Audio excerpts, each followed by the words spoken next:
All right, a Thursday edition of The Zone right here on Sports Radio 810 WHB. Jason Anderson with you, Josh Brisco, Dylan Michaels. We had up until 2 o'clock. We've got you for the next 4 hours, and I'm not sure what the show will sound like throughout the show because, I've got a little bit of a sore throat, but I'm trying these cough drops for the first time that are also pain-relieving cough drops, and what they have done actually is the pain-relieving has just numbed my tongue. So, I'm sitting here I'm not sure that I can't feel my tongue. I'm drinking hot coffee, but I don't even know if it's hot or not. Did you ever see The Game Plan? It was one of The Rock's first forays into kids' movies. Was that when he was at the boarding school with the football team, or? Well, no, that was when he was like a babysitter or something. Well, yeah. So he was a babysitter, and he was maybe that was when he was the. Was that when he was with Jason Statham? Was he a tooth fairy then? 2007, one of Dwayne not The Rock, one of Dwayne Johnson's first real embraces of a kid's movie, and at one point, his rediscovered daughter, I think, if memory serves. It's been a minute since I've seen it. Really? A classic, of course, but interesting. She makes him cookies with cinnamon, and he eats the cookie and starts to sound like you were sounding there for a second, and he at some point goes, "Cinnamon? I'm allergic to cinnamon." And every time somebody brings this voice out, I hear you saying, "Cinnamon, I'm allergic to cinnamon." It turns into Seinfeld when I do it for some reason. What's the deal with cinnamon? Why do they have cinnamon? Jerry, the cinnamon! It's like menthol cough drops. You got prescription cough drops. What kind of stuff you got over there? I have that with rosemary. If I smell rosemary, my throat starts to close up. Really? It's weird. Yeah, I can be somewhere near, and I'm like, there's rosemary somewhere near, and because I can feel it in my throat, I can feel it in my nose. It's weird. I don't know why. I don't know whoever else in the world has that reaction to rosemary. But back before we had guaranteed foods, and we'd have the food service that would send you the food and then the ingredients and everything. But they always have those pre-packaged sort of ingredients that are Southwest seasosoning. Whatever it is. Yep. And I put, poured it out, and all of a sudden my throat, I'm like, there's rosemary in this. There's rosemary.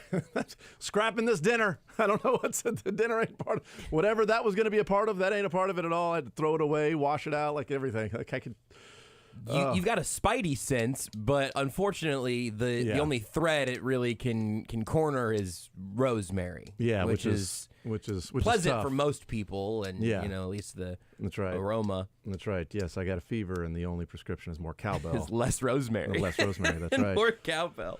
All right, so we will talk with Kent Swanson coming up at 11 o'clock. KC Sports Network, kcsn.substack.com. He's part of the KC Laboratory Podcast. We'll talk with him about the Chiefs. They get set for their season finale, the meaningless season finale, except for watching some players to see what they can do. It's a little preseason feel with more guys that are actual starters that'll be playing because, you don't have 90 guys on this roster right now that you can go out there and have them play. So we'll talk with Kent Swanson about that, who he prefers the Chiefs to play, who he thinks they'll play in the playoffs, and did they discover something or find something in the second half with the 3 consecutive possessions. They came out in the second half, and I went back and looked because my memory wasn't serving me well, that I wanted to see, I remember the Justin Watson 3rd down and 8 when it just tipped off his hands and almost the one-handed catch. And then obviously we talk about the MVS drop, the Justin Watson 41-yard catch, the Rashee Rice 67-yard catch, and putting those together after a full game, right? When the offense is kicking field goals, and it's like, well, which field goal drive was that? Mm-hmm. Well, which field goal drive was that, right? You just everything sort of blends together, and didn't realize that was 3 consecutive possessions. Mm-hmm. That the first possession of the second half, 3rd and 8, he throws it 20 yards down the field to Justin Watson. It's one of the 5 throws that were 10 or more air yards. I think it was 18, but you get the point. One of the 5 throws of the entire game. The very next possession, now that was an incomplete pass. Mm-hmm. The very next play is the deep shot to MVS. That's back-to-back plays where they push the ball down the field. Then it was 2nd and 10, and they hit a little 6-yard pass to Travis Kelce to stay on time. 3rd and 4, Justin Watson, 41. So 3 of 4 plays were passes of their 5 total plays in which they threw the ball 10 or more yards down the field. Yeah. And then the next possession was the 1st and 10 after they picked up a first down. 1st and 10, Rashee Rice, 67-yarder, throwing it down the field. That was 3 consecutive possessions where they pushed the ball down the field, and they got 9 points out of it.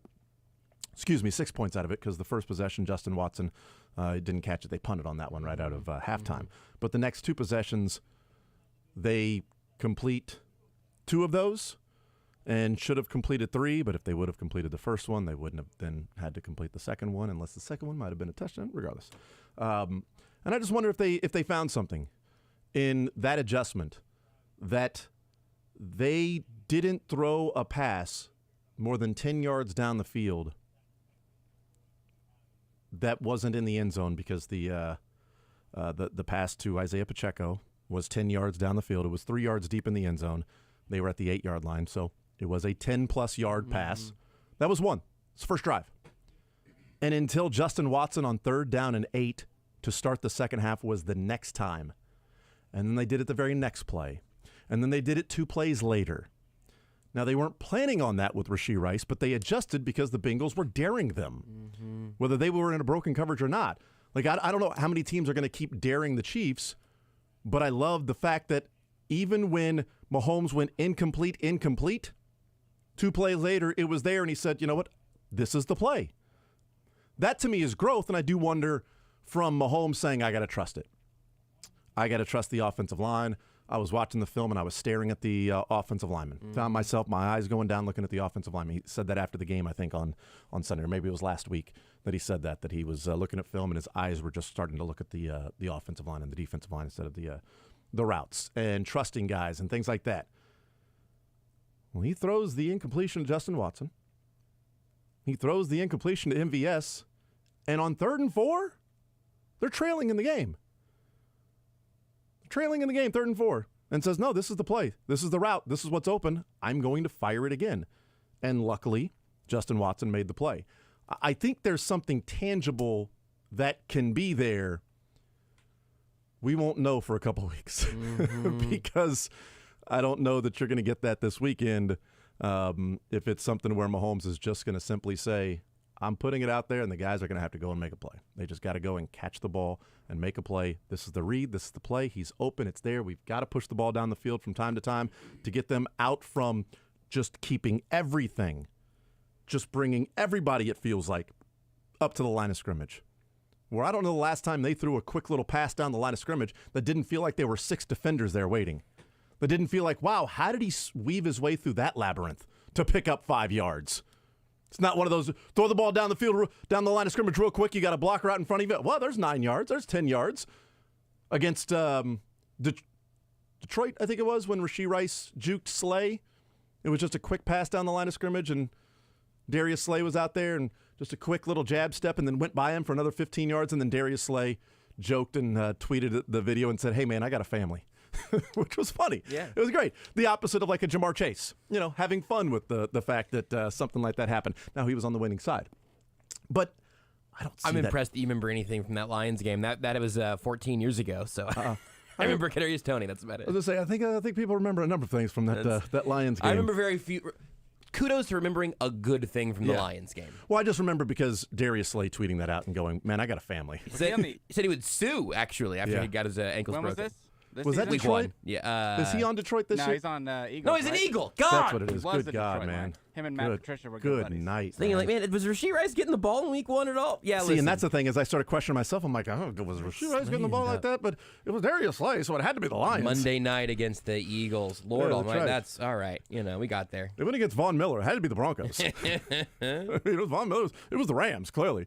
But yeah, so it was the Eagles. Just one of those quick throws down the line of scrimmage, one-on-one. I don't know the last time we've seen, like, they throw the ball, especially to Kelce, right?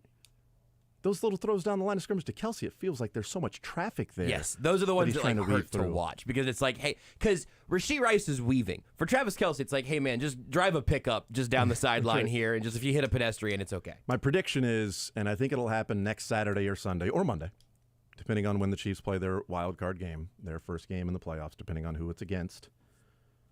My prediction is there's going to be, Mahomes will take a snap, the offensive line will start heading that way, Kelsey will show, and then they'll fire it over the top to Rashee Rice. Love that. They haven't done that yet this year, right? Love it. I don't think so. And they have thrown down the line of scrimmage how many times this year? A million. Just right down the, and there's all of these defenders that are just sucking up towards the line of scrimmage. It is just begging to be pump fake hit over the top. I think we'll see that soon. I hope. I don't think you need to save it for the divisional round.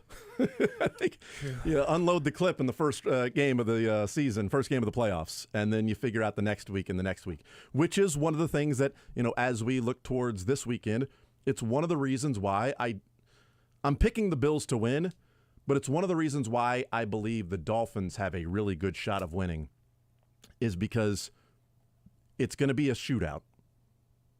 If the Dolphins don't get to 30, they can't win.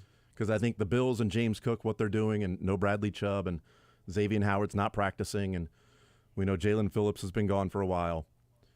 I think the Bills are going to be able to score. But if you're talking about like a shootout one way or another, I trust and am intrigued to see what Mike McDaniel does in a one-game setting of, I'm throwing everything out there at you, Sean McDermott. Yep. I'm throwing everything at your defense, Sean McDermott, and your healthy scratch Von Miller. Yeah, they lost Bradley Chubb, but what's Von Miller done this year? Yep. He was scratched right before the game. A healthy scratch right before the game. Why? I don't know. He's not playing much. He's not effective. Then they just sat him last weekend against the Patriots. Maybe they thought, or the Chargers. No, it's Patriots. Lions, Eagles. Chargers were Christmas Eve, I think. But regardless, not playing much, and then they just sit him. So I think the Dolphins have a really good chance because I am really interested and excited to see what Mike McDaniel, that offense, can do. I don't think Jalen Waddle is going to play. I'm hoping Raheem Mostert plays. But even if it's, Tyreek Hill, Tua, Mostert, Achane, who's also on the injury report, of course, with some ribs. I just want one rib. I'll show him hungry. Got change for 100. Can you just got a dime? Can you pour the drink into my hand for a dime? I'll just take the one rib. You got change for 100? So Achane has maybe one rib, maybe more than one rib. I don't know. I hope he has injured. Way more than one rib. I mean an injury. Oh, okay. Like Hermed, he's got a little bit of a foot. He's dealing with the foot right now. He's getting better.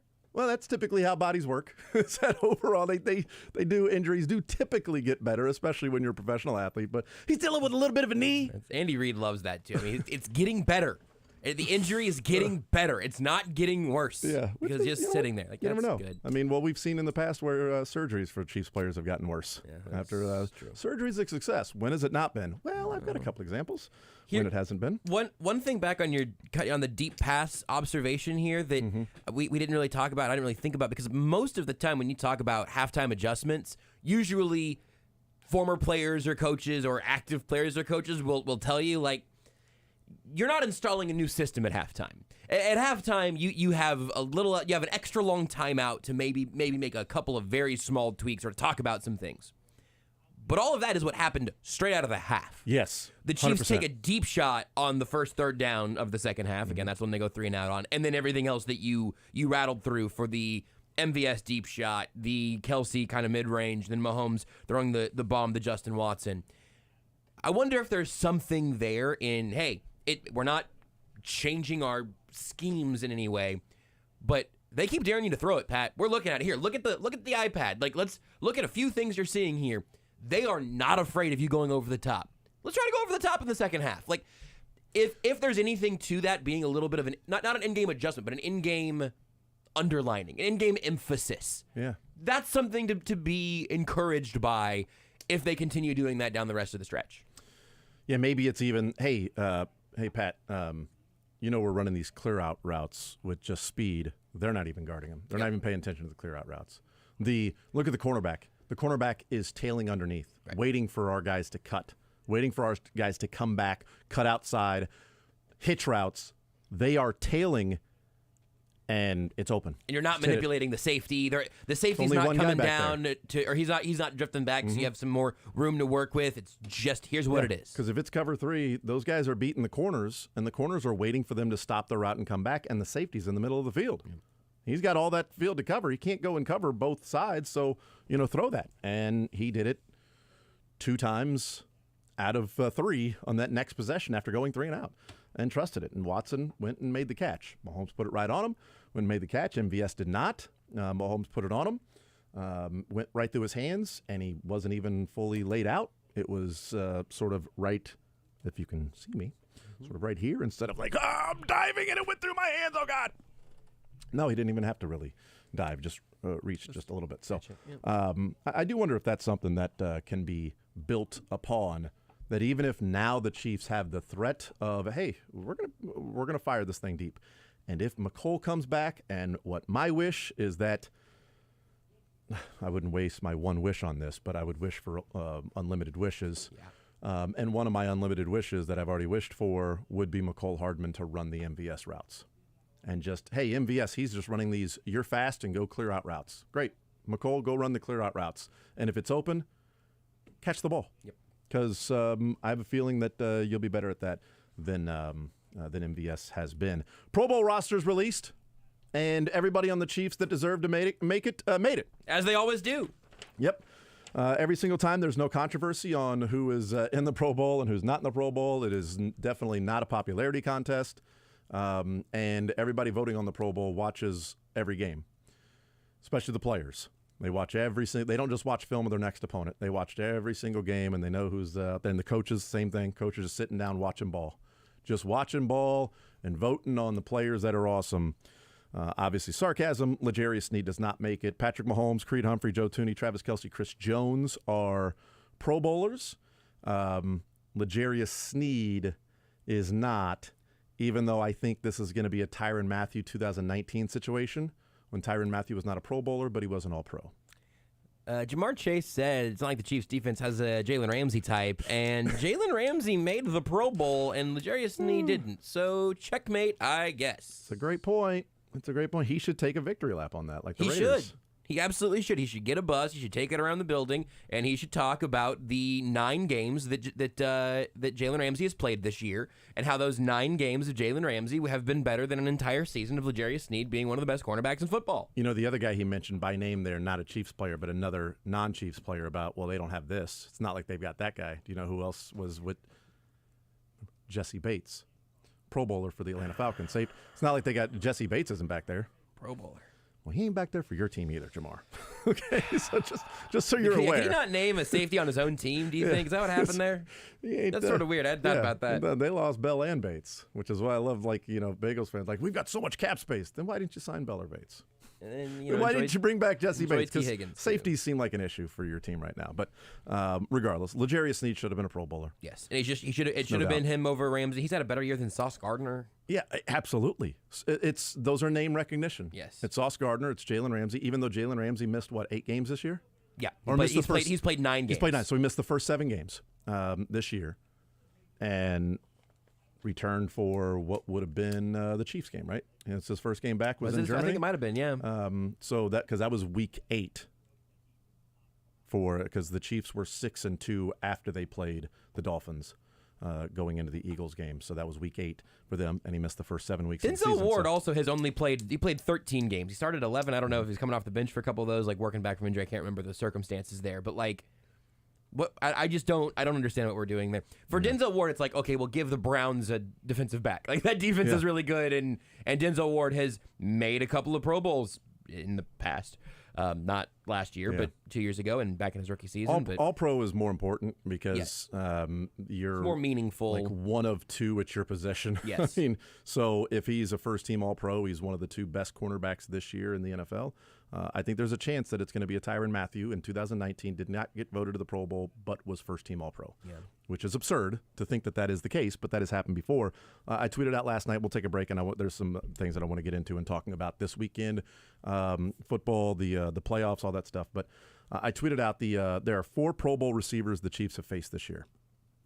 A.J. Brown, Tyreek Hill, Keenan Allen, and Jamar Chase.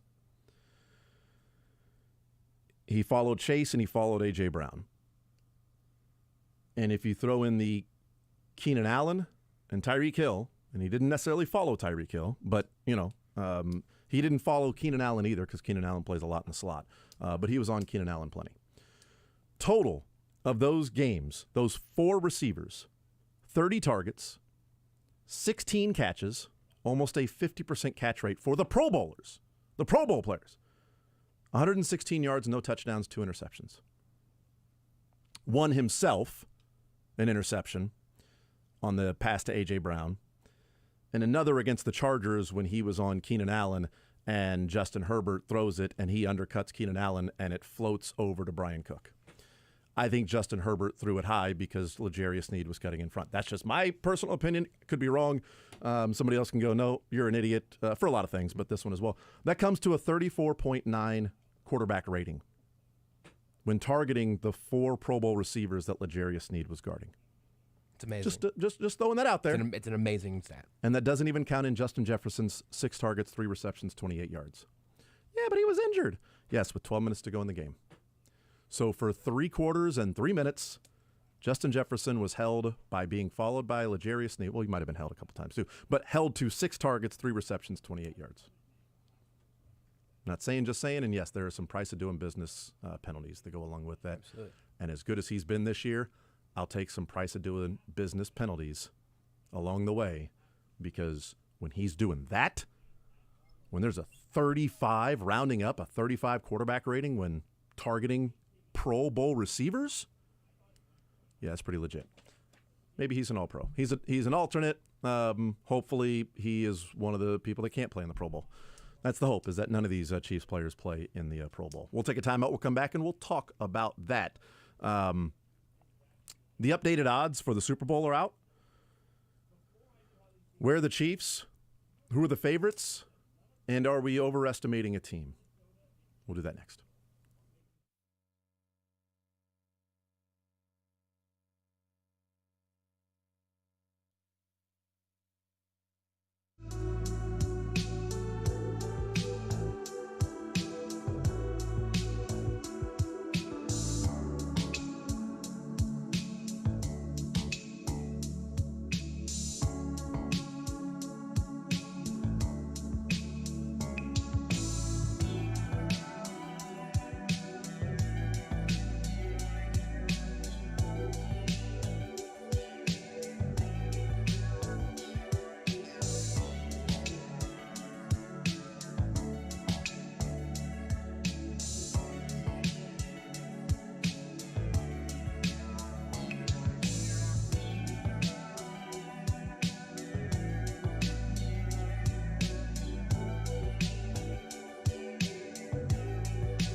All right, we continue right here on Sports Radio 810 WHB. Jason Anderson with you, Josh Brisco, Dylan Michaels, heading up until 2 o'clock.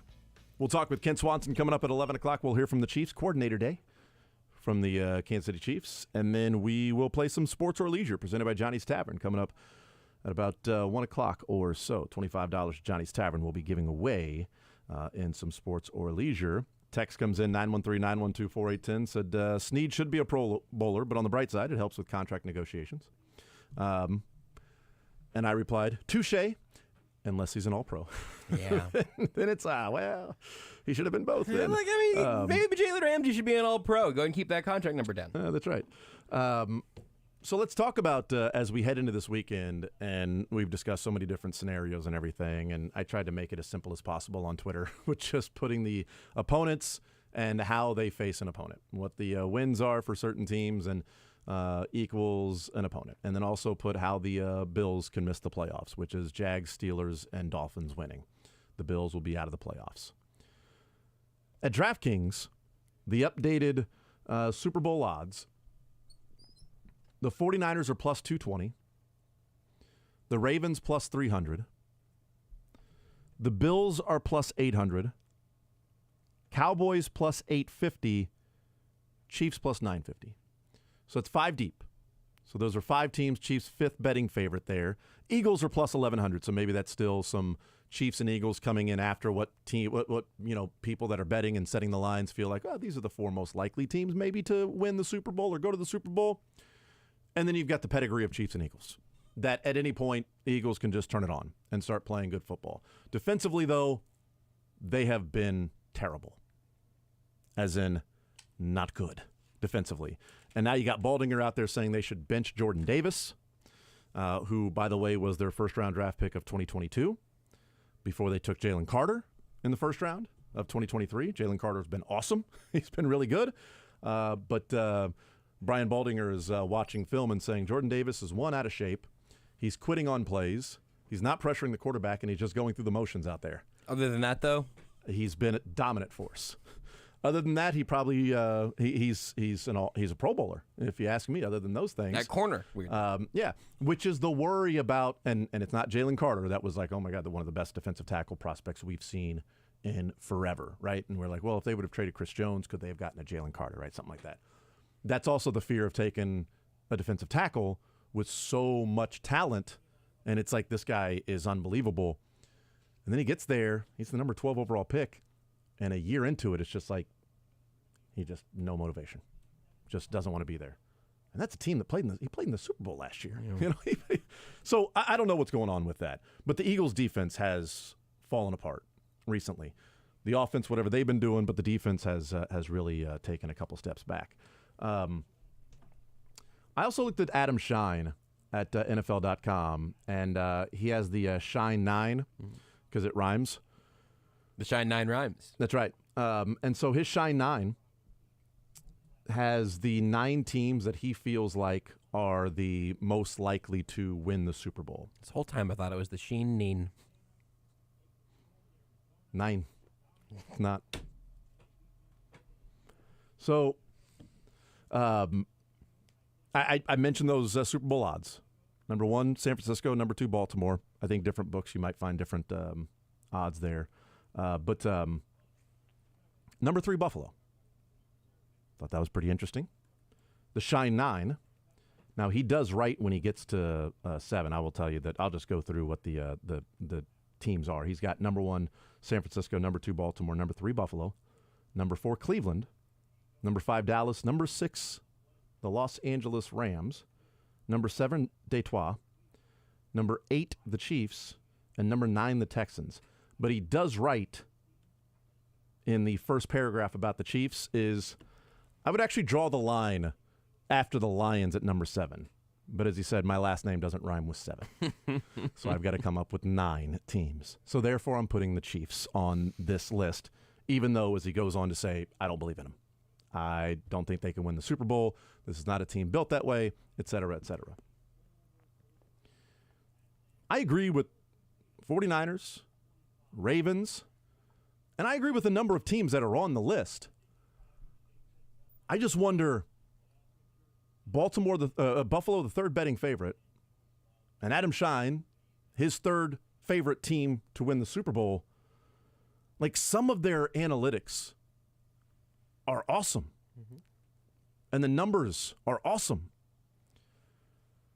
But can we really say the third betting favorite might miss the playoffs? It's crazy. In Week 18? Especially as the actual mechanics of the betting favorite. Yeah. The third betting favorite might not be playing on Monday. Yeah, their last game might be Sunday night in Miami, which there's certainly a decent chance of that happening. I mean, if we look at just like the lines this weekend, and many math people that are smarter than I, the Jags are 5-point favorites. The Steelers are 3.5-point favorites. And the Miami Dolphins are 3-point dogs. So Buffalo's favored by 3. And again, Jacksonville, Pittsburgh, and Miami winning means Buffalo's out. Buffalo is not a 9-point favorite. Baltimore is not battling for the 1 seed, and they're facing off against Pittsburgh, and it's like, well, Baltimore's an 8-point favorite. Tennessee is not battling with Jacksonville in a win. You get the division. Tennessee's out. And, Tannehill, not even like Levis, like they're out. And the Jags are playing for everything. And they're 5-point favorites. So, if just like from a mathematical standpoint, if you have the Steelers winning and you have the Jags winning, just by, they don't even have to cover the spread, just by simply winning the game. And throw in the Miami Dolphins, it's plus 430. And that's really because of the Dolphins. Plus 430. If I take off the Dolphins, I'm looking at plus 124. So plus 124 has come through in a couple of games. I believe Pittsburgh and Jacksonville will win on Saturday, and Jacksonville plays at noon. I believe going into Sunday night, it will be a Buffalo, you win, you're the 2 seed. If you lose, you're out. Think so, too. That may change some things for Buffalo. I don't know why it would, because, they would want to win just as badly to get the 2 seed as they would to, lose and get the 6 or 7. I don't think they go into that and, Jacksonville lost, we're good. We don't need to win. We're still in as the 6 or 7 seed to go on the road, maybe face Miami again next week, maybe go to KC or whatever. Yeah, we want to do that. No, they want to go out and win. Miami's already in. But how much is there an element of Miami feeling like, all right, we're tired of Buffalo. All right, enough of Buffalo. Patriots and Buffalo. It's time for the Dolphins, who had been leading the division almost the entire year, and somehow, after they had a 3 or 4 game lead, somehow they are in a 1-game playoff to win their division. And I don't know how that team can be in the top 3 or 4 of any betting or picking to win the Super Bowl when they're a 3-point favorite on the road. And if they lose that game, they're not even in the tournament, depending on what happens in a couple of other games. I get that. But even if Jacksonville or Pittsburgh loses, Josh, one of those teams lose, and then they lose to Miami, they're then the 6 or the 7 seed. Right. So they would have to go on the road all 3 games. One of the things from Shine's blurbs here that drives me crazy is he says, I'm not saying Kansas City can't win a playoff game. What I'm saying is Kansas City can't win 4 playoff games. The offense is just too faulty. The offense is faulty. There's no doubt about that, which we, of course, saw when the Chiefs didn't win 4 consecutive games before they had their offense even find some solutions. They won 6 games in a row before Rashee Rice was actually a focal point in this offense. Buffalo is on a 4-game winning streak right now for the first time this season, which includes a 2-point win over Easton Stick and a 6-point win over Bailey Zappi. The thing that's bizarre to me, and it's all like momentum, it's all vibes, right? And some of that matters. And a foot offsides. It's that too. If Kadarius Toney's back an inch, the Bills' playoff chances probably ended in Arrowhead for all intents and purposes, and the Chiefs would not have one of their most embarrassing ways of losing a game to a good playoff caliber team. Although the Chiefs would be playing everybody this weekend because they would have the 2 seed if they won. I guess that's true. And sliding doors and all, but yeah, absolutely. So right. So how does the rest of the season pan out? And Kelsey wouldn't need to play because those 16 yards would have been counted to his. That one's annoying. Which was one Jesse Newell brought up this morning that I completely forgot. Jesse Newell was like, well, if Kadarius Toney was onside, he had Kelsey would be over 1,000 yards right now because it was like 25, 30 yards before he lateraled it to Kadarius Toney. I think he probably would have had it entering this last game. Oh, man, I'm mad about that all over again. Yeah, but he would be playing this weekend because they could get the 2 seed. Now I need to be if annoyed. they would have won that game. Now I need to be annoyed that Kadarius Toney also may have cost Travis Kelsey a 1,000-yard season. That's unlocked a whole new level of frustration in me that I didn't even know was in there. Anyway, go right ahead. But Sorry. it's all the direction of all of these. Again, 4 games, the Bills squeaking by Easton Stick and Bailey Zappi, while the Chiefs end up on the wrong end of Aiden O'Connell and get by Jake Browning. Like we're talking and beat Bailey Zappi's team by 10. We're sliding around really, really similar pieces. The idea that the Bills, without having a playoff spot clinched right now, are the 3rd betting favorite, while the Chiefs are at 9 because that's what your name rhymes with, and it's just what you got to fill out the list somehow. Excuse me, you're right. They're 8 on your list that would not have gotten to 8 if your name was Adam Slevin, which would, I think, Shine is a better name. But anyway, I digress. We're looking at this like there is some sort of cutoff, and I'm sorry, it's stupid. It is flatly dumb to say, all right, I've got 2 real contenders in the NFL, which I think is probably true. You got 2 teams who have proven more than the rest in the Niners and Ravens. And then I've got in the AFC this bucket of teams that are flawed but have some incredible explosive potential. The Chiefs are in that bucket with Buffalo and with Miami. This with Cleveland on some level, who is just widely accepted to be a better Super Bowl contender than the team with Patrick Mahomes right now. Going, no, I think Joe Flacco is going to have a better chance of putting together 4 great playoff performances than Patrick Mahomes' offense. Is crazy. It's a crazy thing to say, not just in 2024. It's a crazy thing to have said at any point in NFL history, except for when Patrick Mahomes wasn't in the league yet. But none of that is an argument for the Chiefs winning the Super Bowl. I am not going to pick up the Chiefs Super Bowl futures. I'm not really interested right now. What it seems insane to me is to draw these real distinctions between Buffalo, a wild card team who hasn't clinched yet, the Browns, a wild card team starting Joe Flacco, the Dolphins, a really good team, the 2 seed, whose defense is just being. They are in. I don't know if people know this. They're in the playoffs. Yeah, there's no scenario where Miami does not make the playoffs. Their defense has been getting chipped away at because of injuries. You have Buffalo, who's maybe figured a few things out offensively and who's having defensive issues of their own and trying to shake out where that all lands. And maybe the offensive coordinator change has given them the focus on the running game they need. But these are still questions. These are still things that have not been proved over a large sample size. These are still total unknowns.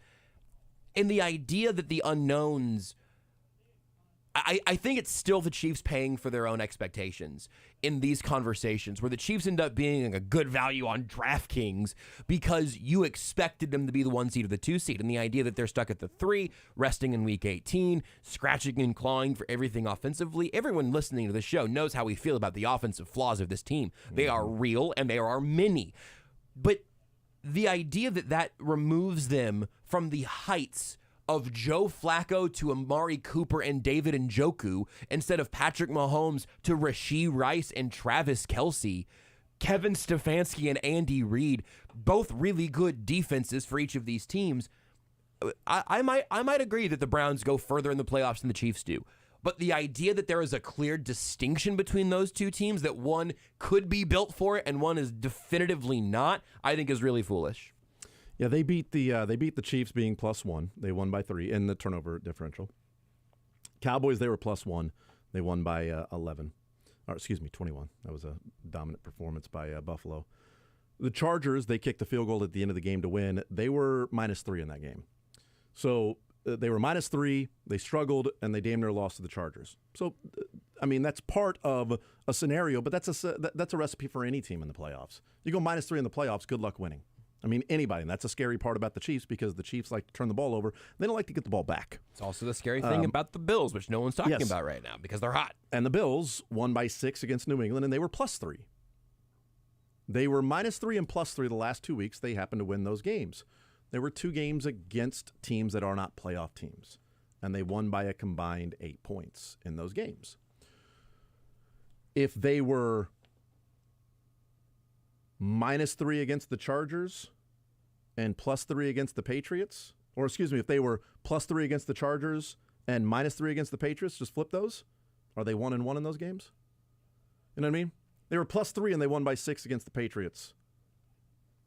If they don't get those turnovers in certain situations that result Bailey in... Zappi is not putting a quoche over the football and handing it to the defense. Yeah. Who knows? It's ifs and buts, right? It's all of those. And if Kadarius Toney would have lined up offsides, or onsides, if MVS catches the ball against the Eagles, if Kadarius Toney catches the ball against the Lions, ifs and ifs and ifs and ifs, and the Chiefs are playing this weekend maybe for the number 1 seed. And it's like, well, the Chiefs, they have found ways to win. They've got the winning pedigree. But it's reality, and I agree with the reality of they're finding ways to lose. Right. They didn't do that against the Bengals, but they have found ways to lose in a number of games.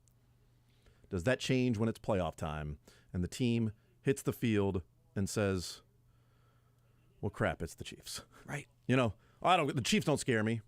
Okay. No defensive coordinator currently believes that. And also what fan base is lining up to going, give me the Chiefs. Right. Give me the Chiefs first round. Give me the Chiefs in the division round. Give me the Chiefs in the championship game. I don't care. Give me the Chiefs. I'll take them. Maybe the Ravens. If I'm the Ravens, I would do that because if I'm the Ravens, I'm going, give me whoever. Give me San Francisco. Proved it. Give me Miami. Proved it. Give me whoever. Proved it. Wouldn't you rather have Cleveland, though? Wouldn't you rather have Pittsburgh or Indianapolis or almost anyone except... If the Bills go to Baltimore, I'm taking the Ravens just as confidently as I would taking the Ravens to beat the Chiefs in Baltimore right now. Yeah, agreed. We'll take a timeout. We'll come back. I wanted more time for this, but I want to go through and figure out what 4 teams we would pick. I loved this by Kevin Clark. I didn't see this. This was on New Year's Eve that he put this out there 2 o'clock in the afternoon about you have to bet your life savings that one of 4 teams of your choosing will win the Super Bowl. If any other team outside those 4 win, you take a kick to the groin. Oh, and you lose everything. Yeah. That's both. Dang it. I feel like that's unnecessary. What 4 teams are you picking? We can start to go down that road and readdress it as well. But I want to get into that because I think that's a fascinating discussion because, man, it is difficult to come up with the 4 teams. And I found myself just struggling and going, well, I can't do that. But I guess I'll go with these teams by default. We'll talk about that as we continue rolling along. More Zone next.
lose. I think we can go and eliminate 2 of the 4, right?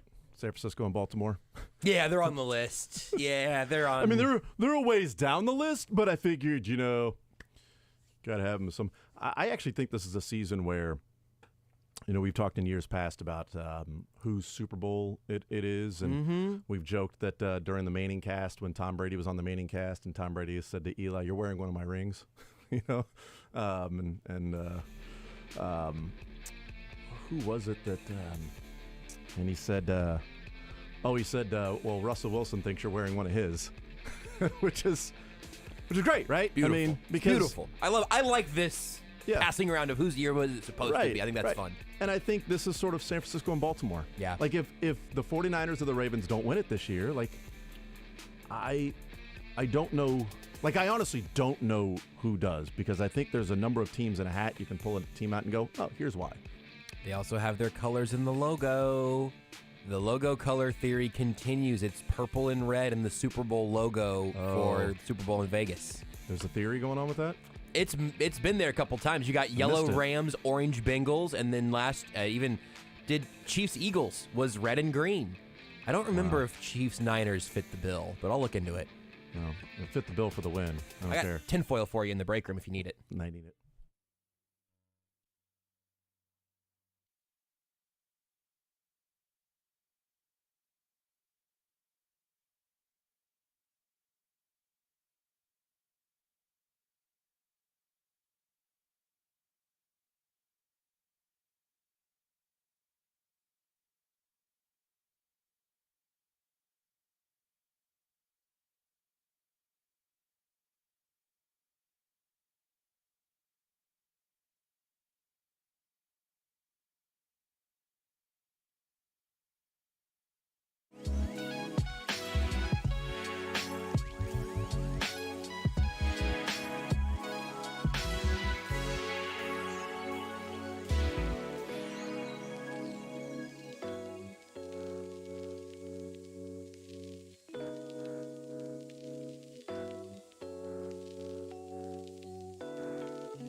Enjoy healthier food, more free time, free delivery, and better value.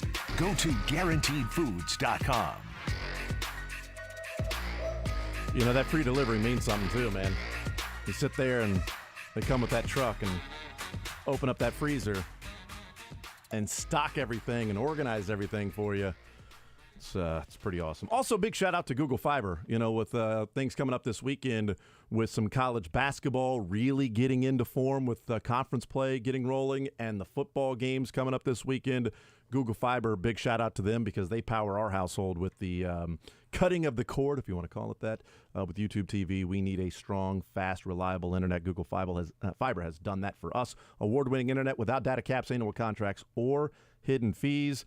1 gig internet, same price since 2012, and now available up to 5 gigs if you're really powering a lot of different things in your house or business. It is Google Fiber. Big shout out to them. And love having Google Fiber because the award-winning customer service that I don't ever need to use. Let's talk with Kent Swanson. Let's bring him in here from KC Sports Network, kcsn.substack.com, and, of course, the KC Laboratory Podcast. Kent, welcome into the show. How are you, sir? Well, very happy New Year to all of you. I'm very excited to be on with you. It's been a while. Looking forward to it. Yeah, Happy New Year to you as well. Do we have the cutoff to when Happy New Year is no longer allowed to say that? Good question. I don't know. I don't know if I've ever thought about it. I don't know. Like a week? I think Larry David said you've got the next week or business days or whatever, 5 business days maybe, and then you're no longer allowed to say Happy New Year. But if you're talking to somebody for the first time since the New Year, I don't think there's anything wrong with saying, unless you haven't seen them, unless it's February and you're talking to say March. Hey man, I haven't seen you since December. Happy New Year. It's March Madness right now, so. That's kind of been my, I don't know. I think I've just been playing it by ear, I guess. Just but feel. If I run into someone in the hallway here, I'm saying Happy New Year. It's a good icebreaker, right? It's an easy way to kind of get into a conversation, all right? Good stuff. I was going to say it to you if you didn't say it to me. So, it's not like I was caught off guard and taken aback. Like, Happy New Year. What the hell's your problem, man? We're 3 days in. Get it together, Kent. Kent Swanson is our guest. All right, so what do you make of the Chiefs' win over the Bengals? Let's start there. Whether it's Jake Browning or whoever else there, DJ Reader there or not. No, it's not the same Bengals team that the Chiefs saw last year in the AFC Championship or in the regular season, whatever. But what do you make of the Chiefs getting the win 25-17 over the Bengals? I might be grasping for straws. I'm not entirely sure. But I walked away feeling pretty good about that game. I know there were some underlying things that were not great about that game, specifically on the offensive side of the ball with the third down inefficiencies and stalling out in the red zone. But, this team they found some things, right? They found some stuff down the field. They found some vertical passing game. They were able to hit some explosive plays. They ran the ball extremely well. They leaned into some of their more gap scheme stuff instead of trying to run wide zone. Even though I think Matty corrected me and said that they hit one wide zone. But I felt good about some of the things that we saw, and then, there's a couple red zone situations where the Chiefs like to kick, which I know I typically prefer to be aggressive, but I kind of like the fact that Andy Reid had a good pulse on that game and felt like they were just going to be able to, shut out the Bengals, and they had their number at that point and just kick the points. But if you maybe make a couple more aggressive decisions in the playoffs and they pay off for you, I think we kind of saw a formula for how this team can win games in the playoffs against the Bengals.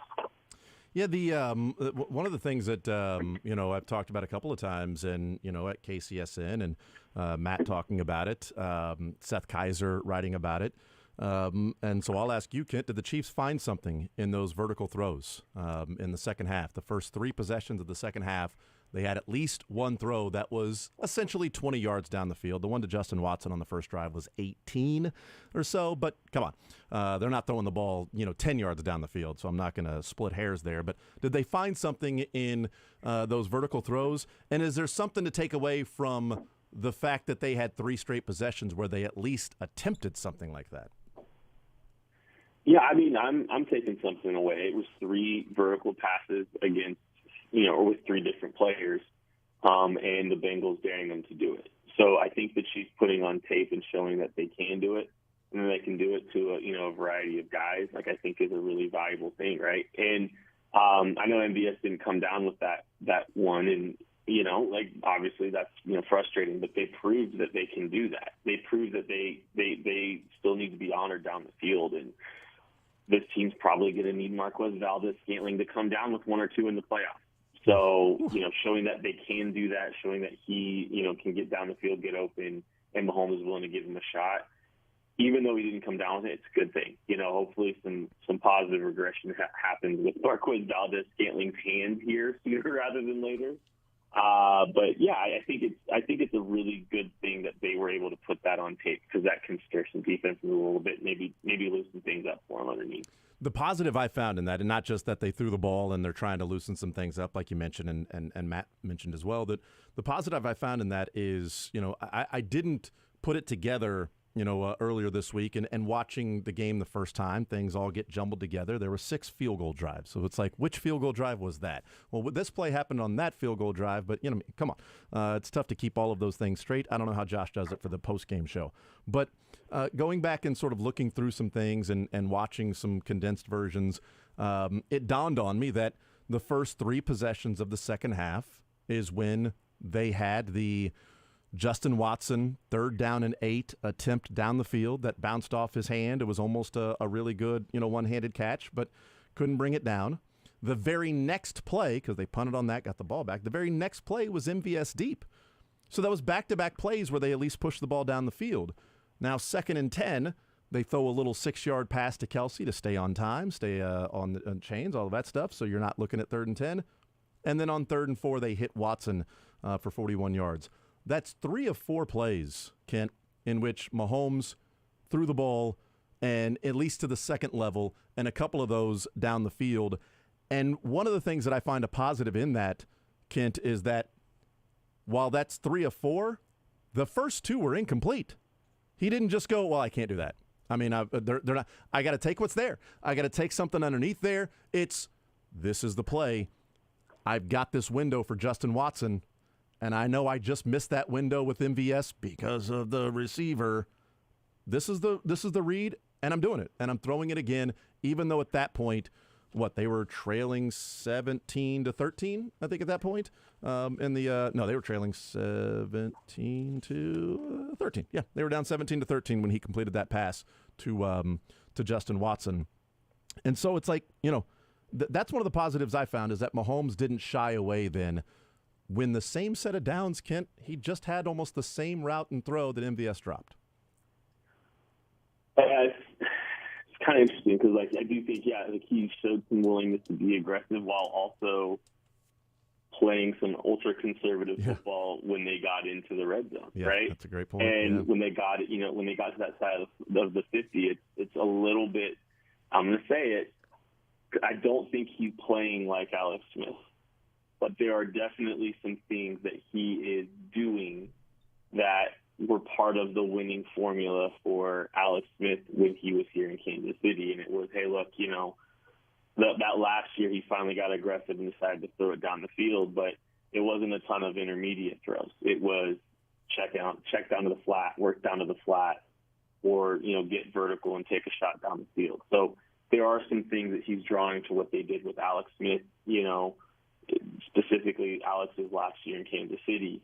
Now, that doesn't mean I think that he's, going to just turn into that. But it's been fascinating to watch because I think we've seen the last 2 weeks he's played a very conservative brand of football, largely despite some of those vertical throws. He's been willing to let the defense kind of win games for him. And so it's just going to be interesting to see that navigation from him when it comes to, what it looks like in the playoffs. He's probably going to still take some of those shots, but it's the throws around those shots, too, that are going to be most fascinating to me. And if teams have to honor the vertical stuff a little bit more, maybe that stuff opens up more in the intermediate, too. It's a really interesting point because I think at this point in the season, the old adage that, boy, I think has probably been said at nauseum throughout this year that, Bill Parcells, you are what your record says you are. So you at this point in the season, you are sort of the team you've been. And the Chiefs are a team that aren't explosive, that aren't as explosive as they've been in the past. They're a really good defense. They have an issue turning the ball over and penalties, and they do not get the ball back on defense. While they get stops, they do not set the offense up in shorter fields. And I wonder, as the season has gone on, Kent, if there's that element of Patrick Mahomes of, yeah, we got to get some chunk plays to get across the 50, and then you get there and it's like, all right, I can't take points off the board. I can't throw an interception. We've got Harrison Butker. We need to at least get 3 points on this drive, because if we're getting points every single drive, if that's a field goal 10 times, we'll take the 30 points and we'll win the damn game. But we've got to find a way to get points, and I can't, make a stupid throw or stay in the pocket too long and get strip-sacked fumble like what happened with Trey Hendrickson early in the game. I do wonder if that starts going through his head of, okay, once they're into the opposition's territory of, hey, let's make sure we get points on this drive. And it ain't like we've got an inconsistent guy. If we get to the 30, we're putting 3 points on the board if we don't turn it over. Yeah, and I think that's one of the positive things I took away from that game against the Bengals is they were ending possessions on the other side of the 50, right? And they were able to turn those into points, even though they weren't touchdowns. And, one of the things this team is going to need to be better about is, some of these situational football things when it comes to third and fourth down. But, that is exactly – it's a mentality of, just trying to manage the game a little bit, right? And you're not – I don't think you're turning Patrick Mahomes into a game manager. And I think there's going to be some moments for Mahomes during this playoffs, like there always is, that are going to really be positive, and you're going to, it's going to be special. This is just what he does. I mean, he won a Super Bowl on a high ankle sprain, in the last 370 days, so they're going to have to, it's going to have to look a lot like what they did against the Bengals, but if they need to be aggressive in a couple situations, I think they will. And I think Patrick Mahomes will more times than not still find a way to get them an extra set of downs in the red zone or what have you. I think it's a great point. 7 of the 9 true drives, because they had 10 possessions, but that last one was taking a couple knees. So the 9 true possessions they had, 7 of those ended in Cincinnati territory. The only 2 that did not was the fumble that happened at their own 28, and then the 3 and out that we're talking about coming out of halftime, and at least taking that shot on 3rd and 8 to Justin Watson. Other than that, they scored a touchdown. Cincinnati 36, Cincinnati 24, Cincinnati 9, Cincinnati 6, Cincinnati 30, Cincinnati 28. I mean, we talked about how the Chiefs get to 21 points. Can they get to 22? And if they did that, they'd be 15-1 right now. If they could just get to 22 points each and every game, and or 25, whatever it is. What did the Broncos score? 24. So if they get to 25 points or whatever, so if they were to have this many points in every single game, if they did this, then they would be 15-1 or whatever. Find ways to score. I've said that 5 scoring drives for the Chiefs, if they can have 3 touchdowns and 2 field goals, that's all they would need. The problem is I am concerned about the touchdown part of that scenario, to where maybe it's got to be, can you get 7 scoring drives with a couple of touchdowns and some other field goals thrown in, or 6 scoring drives with 2 touchdowns and 4 field goals? Well, then I'll take that and get to 26 points. I think that's what that would be in my quick math.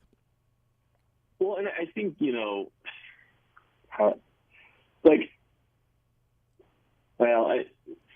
I don't know. I think we know that this team has in their championship run, and I think you kind of got to look at it in the context of either this team's going to do what we anticipate them doing, or they're going to fall flat on their face, or they're not going to achieve what we kind of expect them to do at this point. For them to do that, they're going to have to be better at situational football the way that they have in years prior. And I look at it as, in a lot of ways, the haze in the barn. And so this is kind of what this team is. But we have seen the Super Bowl versions of this team be better on 3rd and shorts and 4th and shorts in the playoffs like they were last year. It was a big issue all last season. And what happens? They go out, they take care of business. They're a lot better efficiently in 3rd and 4th and short. I think the reason I walked away a little bit positive from that Bengals game after kind of rewatching and thinking about it a little bit more is those things are going to happen, and they put themselves into situations for those things to happen if they need them to, right? If they need to, go out and make a 3rd and 4, in the red zone, and they've got to be aggressive, or a 4th and 4 and they got to be more aggressive. They're going to put their best stuff out. This is where that Super Bowl champion coaching staff has to take over, right? So the fact that they were putting themselves in those positions, I think, is what you should be taking away from this game in some regard. And now it's going to fall on, obviously, the coaching staff to put out their best stuff and the execution across the board. But that was always going to be the case for this team to win a Super Bowl anyway. Yeah, it's interesting. I mean, it just what are they going to put out there with this offense, and how much is Andy Reid adjusting? Because there was a 4th and 1 at the Cincinnati 28, and they're up 22-17, and it makes sense to go ahead and put 3 points on the board to go up 8 points with an offense that hadn't scored in the second half. I don't know, does he do that in years past? I think he probably does. It's typically what Andy Reid has done. But 4th and 3 field goal, 4th and 4 field goal, 4th and 1 field goal, 4th and 5 field goal. And 4th and 4 was at the 9, and 4th and 5 was at the Cincinnati 6. I mean, both of those they could pick up a first down without scoring a touchdown. And 4th and 3 was at the Cincinnati 24, and they were down by 7 at that point. Now, I am not advocating, Kent, for them to go for it, because I didn't have confidence they would pick it up. And part of me was like, hey, take the points, man. Take the points, because they've had too many drives where they came out empty. Take the points right now, and put your defense back out there, and hopefully the defense can set you up with another short field and you can get some points there. That is a different mindset for me, and I don't know if that's a different mindset for Andy Reid, or if Andy Reid's playing more to the to the way that or coaching more to the way that he's maybe typically used to, of, hey, I'm inside the 20 and we got a 4th and 3. Let's take the 3 points right now, unless they get into a have-to-have-it situation. Yeah, and I feel like, and this is where I kind of, my takeaway was Andy was kind of feeling that game out a little bit, right? Yeah. Like, I think it was vibes.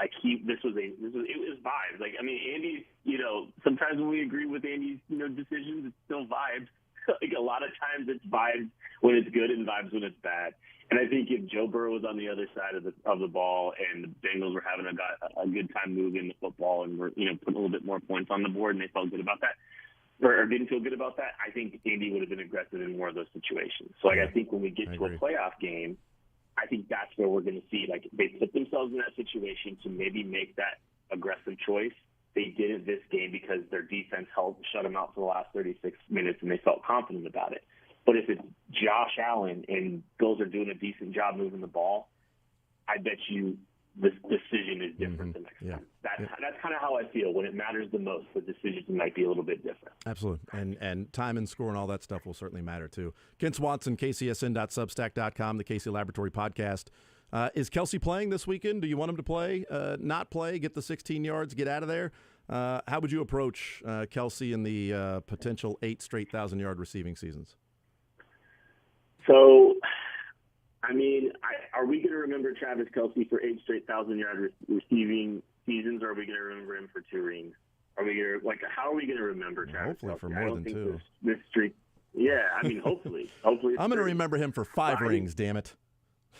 I got bad news for you, Jason. I don't know if he's making it that long. He can get 2 more Super Bowls and get married. That's 5 rings, Kent. I'll hear it. I'll settle right now for 4 rings, 3 Super Bowls and 1 marriage. Settle out of court right now. Acceptable. There we go. Great. Yeah, we'll take Stipulated. It. We're moving on now. Go ahead, sir. No, I just don't. I don't think that they need to play him. Like, as tumultuous as this season has been, I know, it sounded like Andy Reid, it's a decision for one person, and that one person is him, so he's going to make the choice about whether or not he goes out there and tries to get a 1,000-yard season. Personally, I think you should sit him because, I mean, he has not looked the same the last couple of weeks. I think the rest could do his body some good. I don't know how much I'd really practice him this week, honestly. Just let him kind of just get right and get ready for the playoffs and go from there. So, I'd sit him. I know it sucks, but, I mean, it is what it is. I mean, this is also, one of the first years that he's missed a game as well. And if he doesn't miss a game, he breaks 1,000 again. So, I don't know. Yeah, and we joked earlier that if Kadarius Toney doesn't line up off sides, he gets the credit for all those yards before he lateraled it. So that would be what a dagger. Yeah, but also they'd be playing everybody this weekend because they would have the 2 seed on the line. So he wouldn't be resting this weekend. And so I don't know. I'd rather them have an opportunity for the 2 seed. I'll say that against the Chargers that are pretty depleted, because then maybe they could even rest guys in the second half depending on what happens in the game. But that's regardless. That is not reality of what's going on right now. And I'm with you that he looks tired. And one of the things I said yesterday is, the record before Travis Kelce was Greg Olsen 3 in a row. And Travis Kelce has 7 in a row. So he's more than doubled Greg Olsen. And he's getting into wide receiver territory, but the record for that is Jerry Rice with 11. Mike Evans has 10. If Travis Kelce's 8 straight was going to tie Jerry Rice for all time, receivers, tight ends, then I'd say get him the 16 yards, because that's significant. That's different. But I don't see him after this year getting 4 more to break the record, 1,000-yard consecutive seasons if he even plays that long. So that's sort of my point, that if he doesn't get it, he doesn't get it. He's still got 7 straight and the record for tight ends doubling the next guy. And while he's in receiver territory, he's not close to having or tying or breaking that record. Well, you said 3 straight for a tight end was the record before Travis? Yeah. So he blew that absolutely out of the water. More than doubled it. We may never see. I mean, that might be a tight end record that never. Right, because you got to be healthy. Broken anyway. You got to be healthy. You got to play all year. You got to have 1,000 yards, obviously, but you got to be healthy and do that and be consistent. Mike Evans, the fact that he's played 10 years and has 10 years of 1,000 yards is phenomenal. It's amazing, but it's also how good he is, and health and longevity and all of that stuff. Who do you want to sit? Like, who would you, if you're looking at a number of guys, who would you say, just grab a baseball cap this week at practice and also on the sideline there in L.A.? Well, I mean, from a practice perspective, like anybody that's nursing anything, they'd be eliminated or did not participate for me. But obviously, it looks like, Chris, I wouldn't be surprised if, they're pretty much doing that, right? Because, Rashee Rice, L'Jarius Sneed, Isaiah Pacheco, Chris Jones not participating in practice this week already. Mm-hmm. Kelsey limited. I would bench, Travis, Mahomes, Chris Jones, Pacheco. I'd bench Rashee. I'd bench L'Jarius, like all of those guys that we just talked about. I'd probably, let Bolton sit. I'd probably let Tranquil sit. Just, your key, all of them. Trent McDuffie. Anyone you possibly can, honestly. I would just you don't need this week at all. Just try to rest as many guys as you possibly can. There's so many guys, like the guys I just listed. We know what they are. We've seen what they are. We don't need to see more reps from them. Yeah. So I think Pacheco is sneakily probably one of the biggest X factors in the playoffs. So play it safe with him as well. Yeah, touch the ball 25 times in the game over the weekend. Have a seat, Isaiah. Don't practice, don't play. Just go and rest up, and we'll see you next Saturday, Sunday, Monday, whenever the game is scheduled. I don't want to see MVS out there, and it's not for an injury.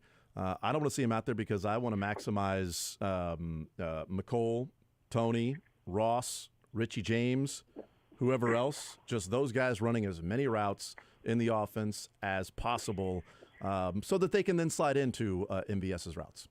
So I don't want to see him out there because it's not like, well, he's not playing, so he's clearly being rested by the Chiefs, or he's not playing because they're getting other guys ready to step in his spot because it's been brutal. I'd love to see McCole get involved and try to throw a couple balls down the field because I think that's something the Chiefs might be able to utilize. This, I don't think it's going to be as much horizontal that they need from McCole as much as it is vertical. Mm-hmm. They need to get him down the field, pushing the ball down the field a little bit. So, try to get McCole a little bit of run. One guy I might want to see play is Donovan Smith. If he's good enough to play, it might be worth getting him some reps this week before the playoffs because you don't know what your situation is going to be at left tackle. Are you going to start Donovan Smith again? Are you going to throw him into the fire in the playoffs? Are you going to try to give him some reps before the playoffs? Are you starting Wandy? I don't know. But, that's a guy I want to see play this week probably, at least in some capacity, just to knock the rust off because you don't want it to be that first game back in the playoffs. It's a great point, and full participant yesterday, so it looks like if they were playing and if he was the starter regardless, then he would be playing this weekend. We'll see. Last one for you, playoff opponents. Do you have a preference of who the Chiefs will play next weekend? no real preference. I'd just like to avoid the Bills. Like, I think anything but the Bills, I think, is probably my ideal scenario. So, I mean, anything from the AFC South, you know, the Texans or the Colts, you know, I think the Chiefs have a good, you know, I feel good about the Chiefs' ability to take care of business there. But I'd rather avoid the Bills just because we know how scary they can be. And now prediction time, who do they play?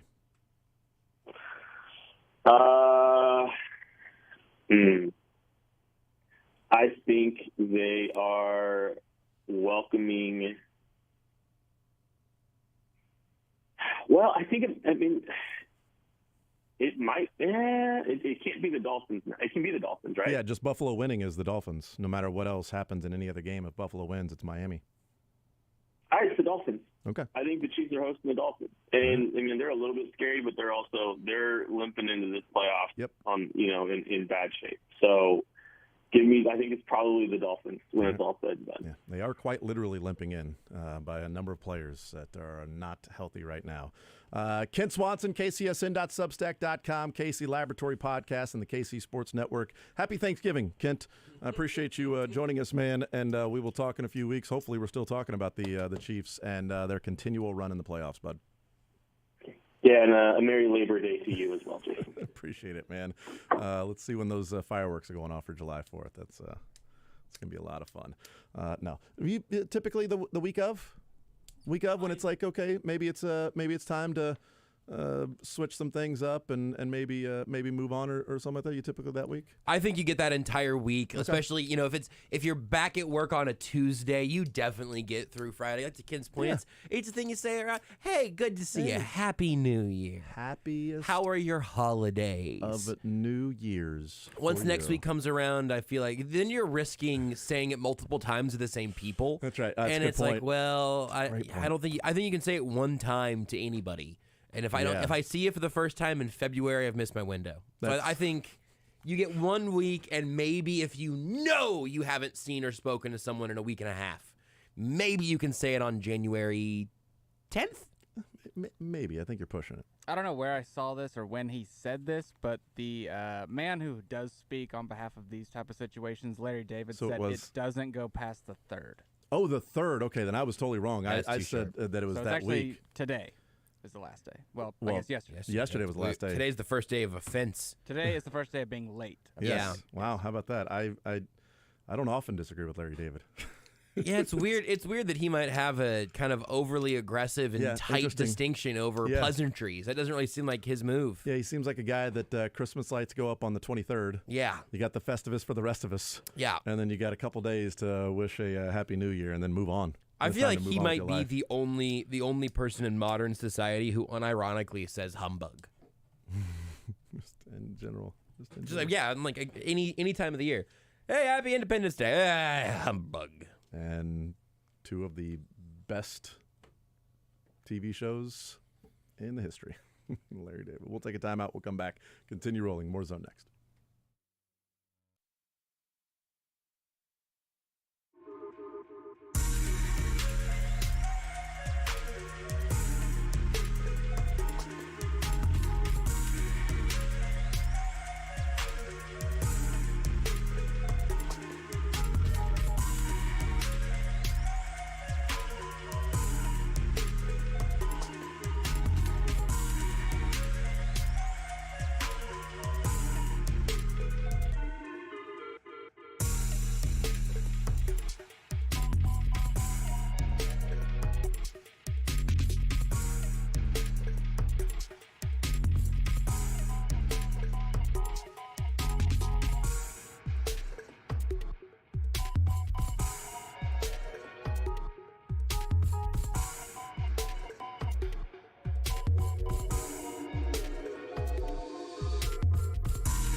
All right, continuing right here on Sports Radio 810 WHB, we'll hear from the Chiefs. We'll hear from the coordinators at the podium today in about 15 minutes from now. Maybe we get backup coordinators.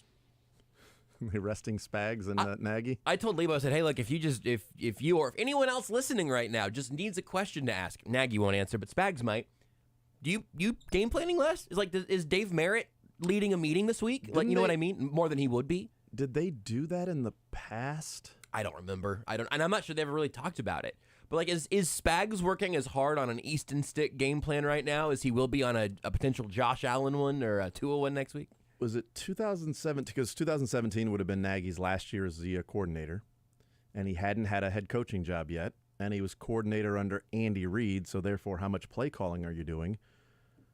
I want to say that something's popping up in my head from that Denver game that Nagy was like, "You're calling the plays. Here you go. Just go and call the plays." And some of that was delegated to different assistant coaches. Yeah, it would make sense. Yeah. You know who could probably use a mental break? Andy Reid. Calling like, plays, yes, just let Nagy call the plays and let Joe Cullen, or obviously Cullen's been a DC before, and I don't know if Merritt wants to be one or kind of what the plan is there. He shouldn't be. He'd be a bad fit. No one should hire him so he can stay here and do pressers forever. Oh, and off the field stuff.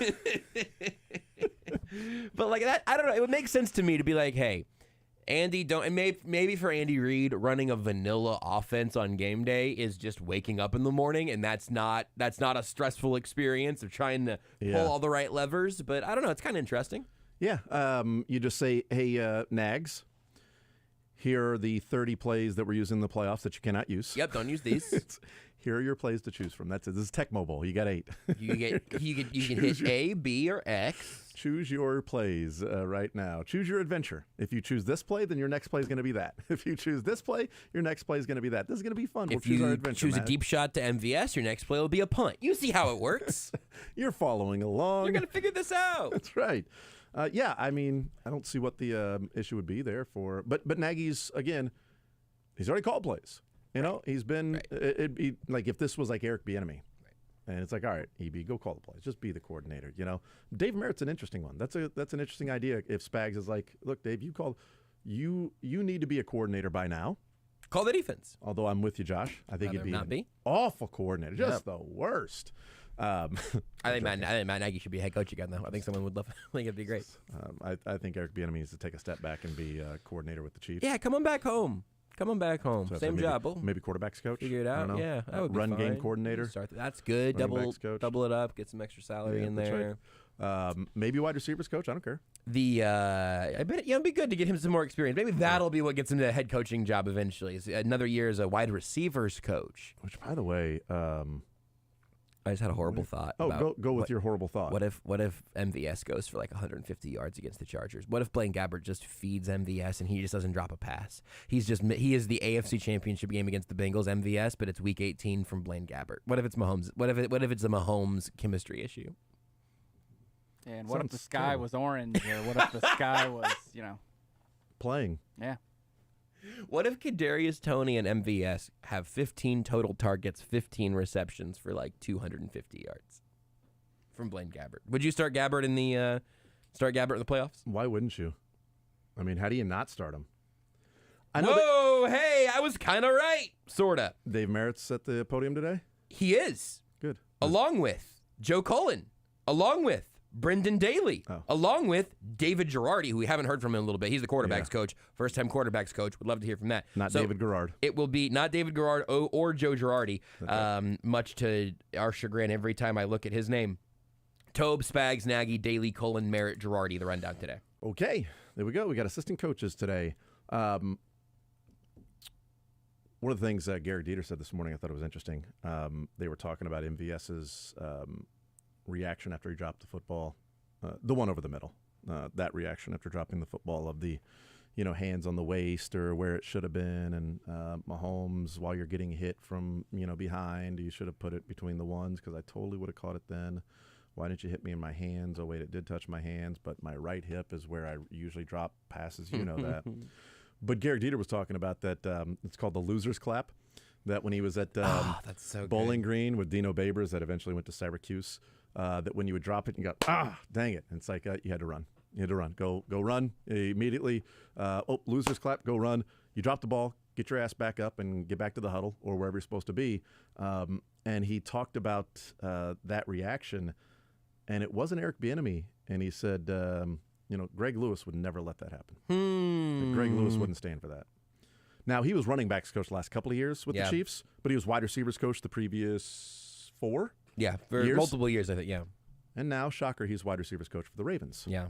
They've got pretty good wide receivers. Why did that happen? I can't remember. They've taken a step up. Why did he end up in Baltimore? I don't know. I certainly don't think that there's a public reason. I don't know that there's anything behind the scenes either. I'm just wondering what the path was there. I guess, is that a Monken thing? Yeah, I don't know. If it was a relationship thing that somebody already there and... or maybe Greg Lewis was looking around like, hey, a lot of coordinators in waiting. Yeah, they're going to draft a receiver in the first round. Dude, I kind of forgot Odell about Beckham's Greg out Lewis. there. Maybe I can work with that. But I know they added Odell Beckham Jr. and Zay Flowers, so that makes a difference. But, receivers are pretty good there for the Ravens, and the Chiefs have taken a step back. Again, I know Greg Lewis was running backs coach. Understandable. I get it. All right. Fine. But I just thought that was interesting that Garrett was like, well, Gilu would never, he wouldn't stand for that. That wouldn't happen if he was there. So, but he also never coached MVS. So, yeah, I guess that's right. He was, wide receivers for 17 through 20. So 2 years as running backs coach, and then 4 as receivers coach, like you said, I think, right? Yep. All right, we'll take a timeout. We'll come back. We'll hear from coordinators and assistant coaches coming up next.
from the coordinators today and some assistant coaches as well, as it will be Dave Tobe, Steve Spagnuolo, Matt Nagy, and then we will have 3 defensive coaches: linebackers coach Brendan Daly, defensive line coach Joe Cullen, defensive backs coach Dave Merritt, and then quarterbacks coach David Girardi will be at the podium today. Real quick, just bow on the Greg Lewis thing. I just found this tweet from Josina Anderson in February saying that Greg Lewis had interest from several suitors and at the time was en route to visit Washington to meet about a potential role there with obviously Eric Bieniemy's offensive staff. He certainly picked the more stable one by ending up in Baltimore. Although the Commanders have some pretty good weapons there, just nobody to throw him the football. Yeah, so I don't know. I haven't found much else in terms of kind of what led him there other than it sounds like I'm pretty comfortable saying that Lewis's contract was up because otherwise you don't the side-to-side moves, lateral moves like that don't really happen. Typically one-year deals anyway. And just kind of taking a look at what his other offers were, and he ends up in Baltimore. Yeah, but that's a really interesting point that I had not thought about. Yeah, it's a good choice. I hadn't thought about it because of him being running backs coach the last couple of years. But even with that, maybe as a running backs coach, just even being like, well, that wouldn't stand with him being on the staff, right? Being around on the sideline. He might be a running backs coach, but that guy was a damn fine receiver.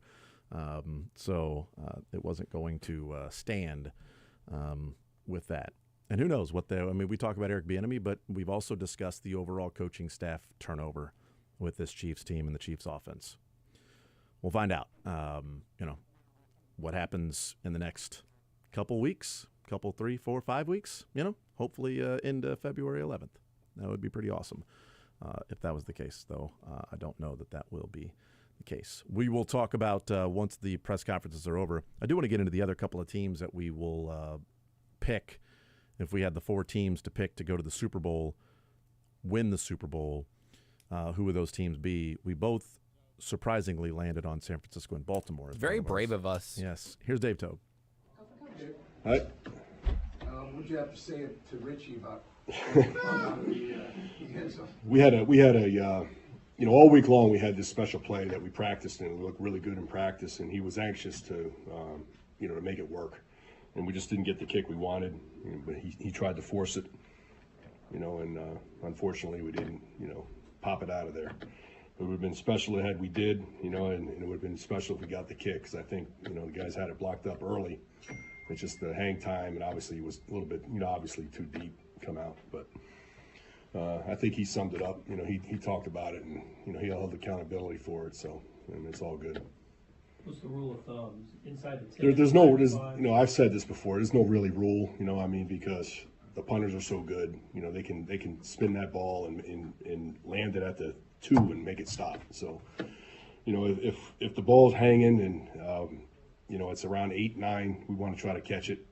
Because if you let it drop, it's going to inevitably it's going to be inside the 5. So, we try to field them if we can, and steal them when we can. I want him to stay aggressive, because you want your punt returner to be an aggressive mentality. Because if he's not, he's never going to get any returns. Like if he wasn't aggressive on that one he had, the one long one he had, he would have fair caught it, and we would have got nothing out of it. So, it's you got to be careful what how you coach these guys. Would you consider, this isn't the first time this has happened, would you consider putting where someone's caught the ball and you've ended up in a very poor field position because of it, and catching the ball deep, like you said, we had this conversation before, would you consider putting, hey, it's the 8 guys, because you've got kind of this floating thing, and it kind of. I think it's play to play, it's punter to punter, it's game to game. I think it changes all the time. I'm not going to just set a number, like it was in the old days when it was 10 yards and don't touch it. It's simple to say that, but it's not. That's not the way it is anymore. It's just not. It's game to game. Do the aggressive you chart? Do you have a scoring system on how the aggressiveness is outweighing the negative plays? No. It's just by feel. Yeah. It's when you need a play, you try to make a play, and it's we had a design play on that one, so. It just didn't work out. Kick didn't get it. So seeing 2 guys back, sometimes yeah. That's a play. We might have 3 or 4 things that we do off of that. If you have a punter that's directional and he tries to get you out of position, you put 2 back there. Now where's he going to kick it? So. How difficult is this week with guys being down and Yeah, other very. guys moving up? Yeah, it's going to be what's going to happen. I'll have you'll see a lot of the same guys. There's nobody else to go to, so those guys will be our guys. The difference is that they're going to have a whole bunch of plays. There might be some guys that play 80 plays in this game. I mean, that's not going to be strange, So, guys like Jack Cochran and Cam Jones, those guys are going to get a lot of reps because they're going to be playing a lot on defense and obviously everything on special teams. So, you just gotta dig down and go. That's the way it's going to be. I know Harrison's had a really good year. The Pro Bowl roster came out. I guess as long as Justin Tucker's around, it's going to be really hard to. Justin Tucker, he's an excellent kicker, but I thought Bucker was as good this year. I thought his numbers were good and great. Both of them had great numbers. I thought Bucker deserved it, but there's only one guy can get it. So it's we've still got the All-Pro out there, so maybe he'll make that team. Is this week a week to, since it doesn't matter in the standings, is it a week to make it a laboratory, try something out, or is it a week to keep everything? It's for us, yes, maybe for them too. They got nothing to lose, so we're talking about how they can be a little bit more aggressive and try to get something on us. So, you open it up a little bit. If the thought process is that you can be a little bit more aggressive sometimes in this type of game. In this type of game too, a little bit of a preseason type feel, if you will. But yeah, during preseason, you're always talking about guys you're excited to see. Anybody here that you're excited to see try to make a difference? I'm actually excited to see some of the guys on offense. Ross. He's going to get a lot more. That's one guy I just got done watching walkthroughs. He was a guy that I thought I can't wait to see how he does in the game, getting a lot of reps. So. Couple more. Harrison with 6 field goals. Yeah, it was an incredible great day. Thoughts on what he was able to do. It was awesome. It was really the first one was the hardest one, the 54. Not just because it was a 54, but just because the way the game was going, the momentum. We needed to do something to stop the bleeding a little bit, and that field goal kind of, made it 17-10, and okay, but it was a huge field. I was, getting when he was getting ready to hit it, I was like, wow, this is a big one, and when he made that one, it got us rolling a little bit. Were you at all, I know you've got to have you guys ready to run out there. Were you at all surprised that the Bengals chose to go for 4th and 1 and not take the field goal? I know you would have been getting your field goal block ready or whatever. Did it kind of surprise you that they went? Yeah, we're ready for both, always. You're a little surprised, but not much. Thanks, all right, thanks everybody. All right, there's Dave Tobe. Richie James made a mistake. He said it afterwards that he had already decided he was going to return it no matter what. And Dave Tobe, for I think the 30th time, said, "Ooh, it was so close." We had that thing blocked up, and it could have sprung there. Although it has happened a couple times where, while he said that, the Super Bowl happened, the punt return with Richie James against the Bengals this go-around happened as well. So. And no practice today for Chris Jones, Donovan Smith, Trey Smith, Kadarius Toney, or Rashee Rice. Toney was limited yesterday. He's now not practicing. Snead, Rice, Pacheco, and Jones did not practice yesterday. Kelsey and Toney were limited. So. Donovan Smith was a full participant yesterday. He sure was. And so Donovan Smith is DNP today? That's what Ted said before Tobe. That we didn't hear it live, but I'm looking at tweets from the reporting folks who are out there, and that's, again, no practice for Jones. He won't play. Smith, not a good sign. Trey Smith, kind of worth noting. Because he wasn't on the report yesterday at all, right? Let's get some Allegretti time in there. Is Allegretti going to be in there for Tooney? What's Tooney need to be in there for? Tooney's older than Trey Smith. We might end up with some Mike Caliendo action on Sunday, but no Kadarius Toney. Also, Tony's a guy that you would like to see out there just to be out there probably. And I wonder about the Rashee Rice hammy thing. I can't decide how worried to be about that one. Well, also, what's the designation? If Kadarius Toney, hip, ankle yesterday was limited, is it hip, ankle today, DNP, and also parentheses that they don't list rest? Right. He might play on Sunday, but he also doesn't need to be practicing this week because we're not installing some big, huge game plan on a Thursday where these guys can take the practice off or be limited or whatever, because this is sort of a mini bye week for some of these guys. That, maybe there's a little bit of that. I don't know. Maybe Donovan Smith will be veteran rest. For participant on Wednesday, you're good. You don't need to practice on Thursday. We'll just rest. Veteran rest, whatever. Because we see that all the time. But yeah, I don't. Pacheco's not playing. Chris Jones is back-to-back DNPs. Snead back-to-back DNPs. He's not playing either. So yeah.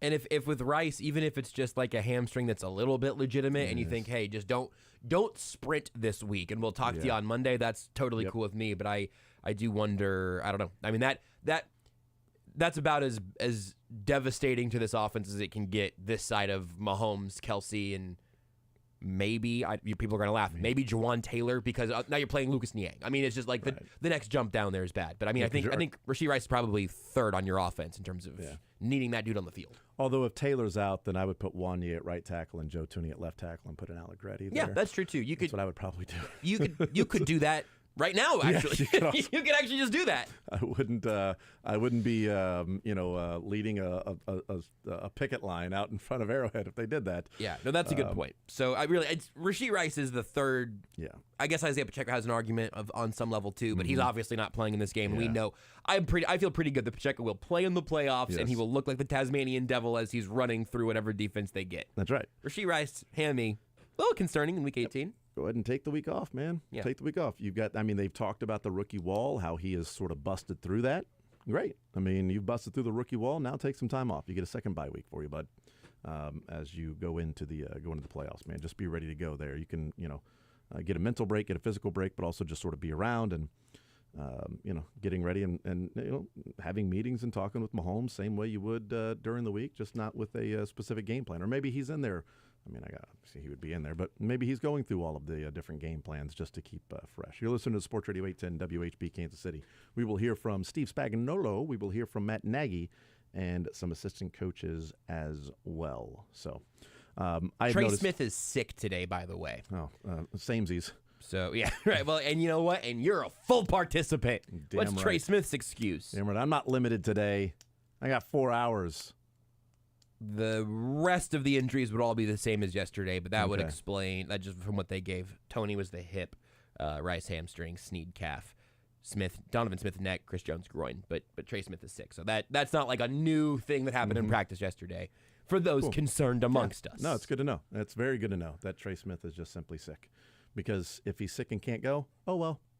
I mean, it's like, hey, Caliendo, what do you say? Allegretti, what do you say? I also have some breaking news here from Page 6. Travis Kelce won't be on the Golden Globes red carpet with Taylor Swift. A little news here from the story.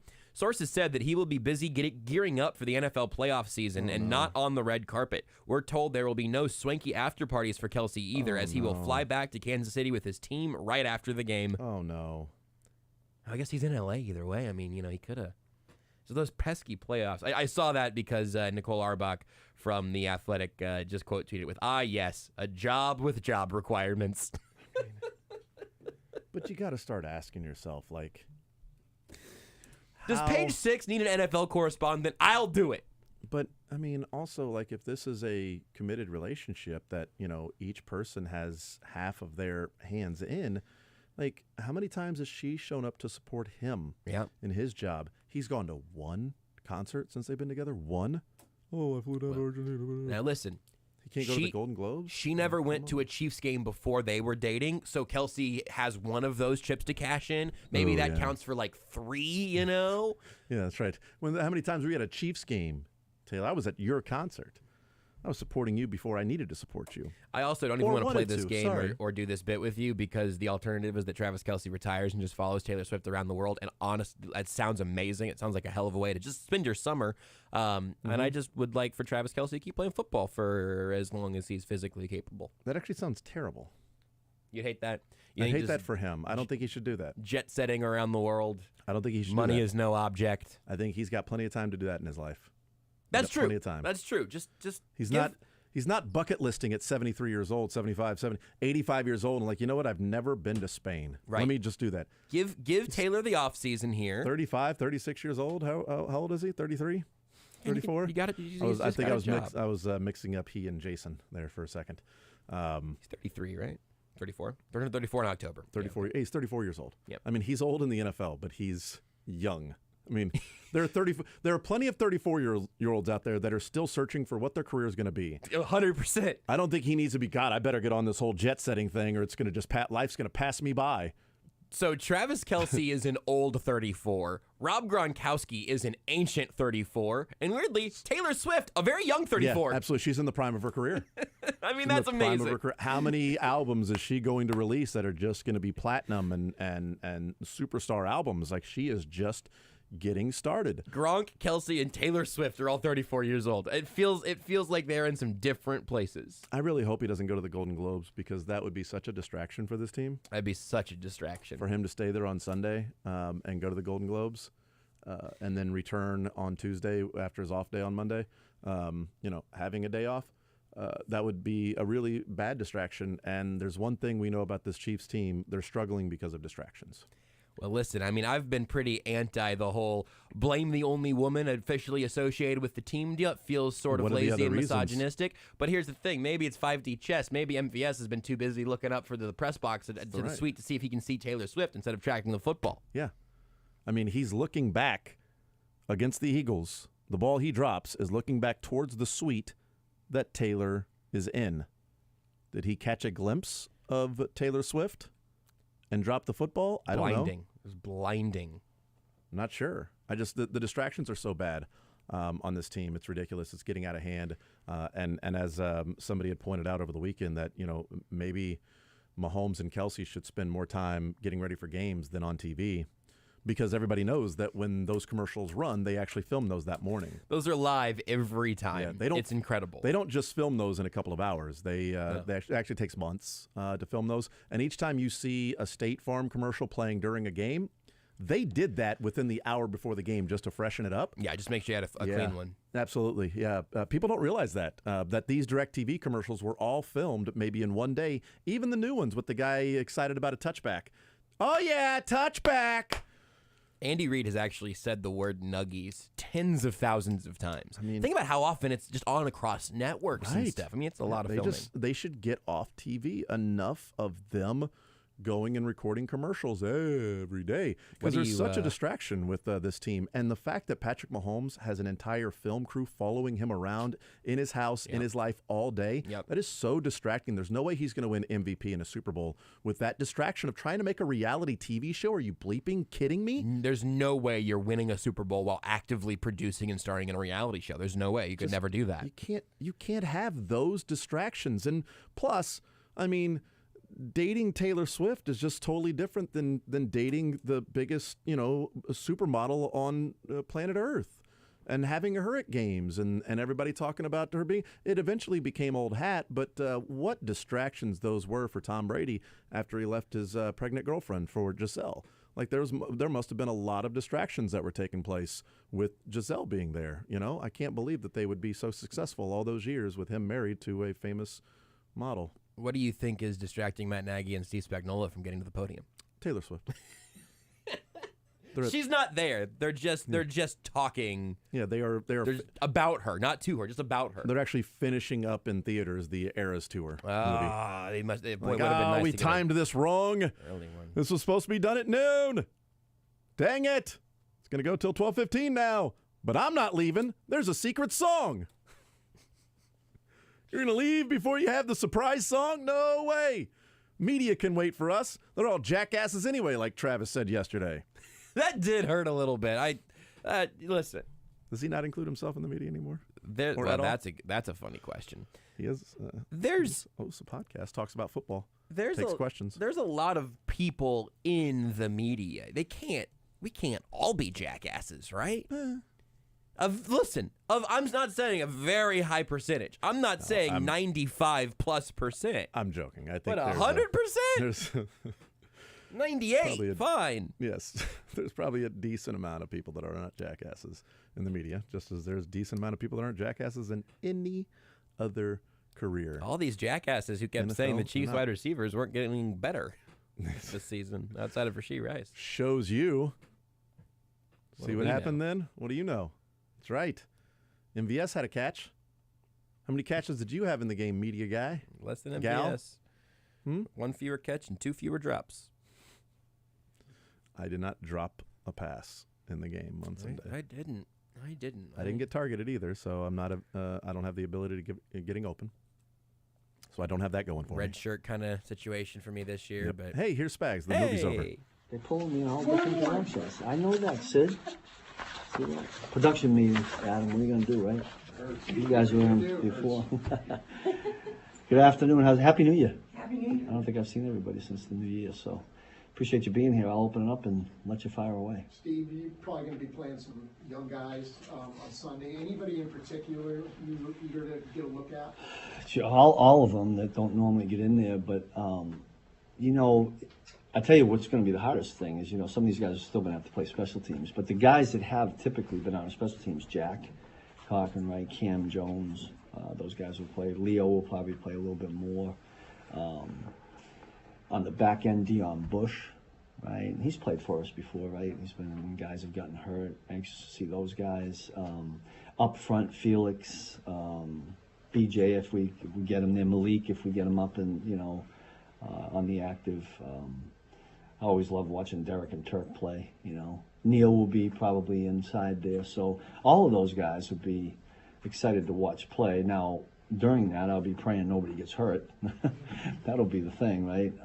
And listen, it's a blessing and a curse, in my opinion. Like, it's a blessing to be in this position. It's just tough navigating, you know, wanting to win the game and stop people when you got some different moving parts. We asked you a few weeks ago about the slow starts defensively. Yeah. Now you're a little bit farther down that road. Yeah. Is anything you can put your finger on there? Not really. I will say in this particular game, and I addressed it with the guys on Tuesday, I felt what got us in this game were the third downs. In the first half, they were successful on 7 of 9. Now, I think 2 of those were 3rd and 1s. So that leaves us with 5 losses on 3rd and whatever. And there were, in those 5, I watched them on Tuesday with the whole group. It was a discipline thing here and a discipline thing there. One, the quarterback got out, he probably beat us with his feet. But so those things early in the game on that down are really important, because if you win that and you don't have the undisciplined thing happen, maybe you get them to punt the football, and then maybe the score's a little bit different. Now, I was proud of the way they came in the second half, because I think they were 1 for 7 in the second half, and that was huge. So we got to give the guys credit for adjusting and taking the coaching on the sideline and being able to do what we did in the second half. Coach, following up on the playtime thing, I mean, how much is it for evaluating like what roles can be in 2024, or could it be a situation where some of these guys could work themselves into even marginal playoff roles? Yeah, my mind's not on 2024. Like I really haven't thought of it that way. To be quite honest with you, I still keep the respect of the people we're playing. I mean, there's guys out there that are good football players we're going against. I'm impressed with what the quarterback can do, the tight end. I mean, the running back is still a really good player. So we're not going to go out there and think this is going to be anything other than trying to get an offense, preventing an offense from scoring points, quite honestly. And the rest of, will there be tape there to look at later on? Yeah, but this is about defending an offense. You mentioned the tape, there'll be tape of you. So is this a day where you experiment because the win-loss doesn't matter, or is it a day that you hide things? It's a good that's a good question. There'll be a little bit of both. Probably a little bit of both. I mean, I'd be honest, if I have an idea in my head, which I've got a few, now I don't know who we're playing, but I probably won't throw something out there that we think we might use, but and there might be some experimentation in there. Do you do anything that may be different this week into the year? I know a couple of years ago when when it was a similar situation, you weren't here yet, but Andy let Matt Nagy do more, stuff like that. Do you have different responsibilities in a game like this for maybe some of your younger coaches and have them do some other things, or do you just kind of keep it regular? I tell you, I kind of took the approach this week and did it with the players and the coaches. I mentioned this morning. We're only 10 days away from playing our first playoff game. And so I said to the guys on Tuesday, at that time it was 12 days away. That's quicker than you think. Like, this game's in between, so it feels like it's a little bit longer. But my point to them was, let's stay in your routine. Don't lose your edge. Keep doing the things like you normally do every week. I mean, I use this example. If any of us were going to be in the Olympics next Sunday, and we had an individual event, we were going to use a high jump or something, we'd be working our butts off right now. Now, we might take a couple of days off before, But it's no time to stop working at it. So getting back to your question, there were some a little bit different things with the staff, but for the most part, we stayed on the same routine so that we're, when Monday comes, we just get right back on it and roll. And I've asked the players to do the same thing. Like, some of the guys know that they may not play a lot, but to a man, because I asked them to do it in the unit meetings, they're still taking notes on the charges. They're just in the routine. So are you spending any time or energy this week? I have myself, but it's been later once. Again, I just want to stop an offense that we're playing on Sunday. So you don't designate anything you normally do during the well, week? Coaches have their certain areas every week. That's a normal thing. Yeah, and they would, I'm sure I've asked them to do the same thing, but that's off to the side after everything is set for this particular game. Steve, you mentioned wanting to get that extended look at Felix, and you knew when you drafted him he had a hand issue, and you also knew you had a lot of depth at that position. And then you think he had the groin too. He had something else that went on early because he was out for a long time. So has his development kind of been as expected, even though he hasn't played a lot? I think he's developed well. The other thing I just realized the other day, I was having a conversation with someone. He's still very young. I'm not. You could check it. He might be 22. I don't know if you know, Sid, but George is young too. Yeah, we got some young guys there. So, but his I think I've seen him mature and grow in the meetings. I'm always asking guys questions. I give them homework tapes at night and then ask them the next day. And Felix he's been on it. That tells me something. And I think development. We'll see. It'd be nice to see him get some plays this week, see where he's at. But I think we've never had a problem putting Felix in. It's just been more of the fact that George and Mike and Charles have been playing pretty good. Something in particular you're looking for from him? Not necessarily. With all these guys that maybe haven't played a lot, I'm looking to make sure that they know exactly what they're doing. They'll do your job right. I'll be evaluating mental errors. Don't want to see those. That tells me that they've been staying up with the game plan. That'd be a good thing. Steve, when it comes to Legarius and Trey, with the Pro Bowl coming out, they're not about individual accolades, but still, the amazing season that they've had for you and for the team, is a little bit of disappointing, just like the NFL just hasn't recognized or fans that recognize. Listen, I'd be lying if I didn't say I was disappointed. You know how I feel about those guys. It is what it is. I mean, again, because I know those guys, they're more concerned with the bigger picture.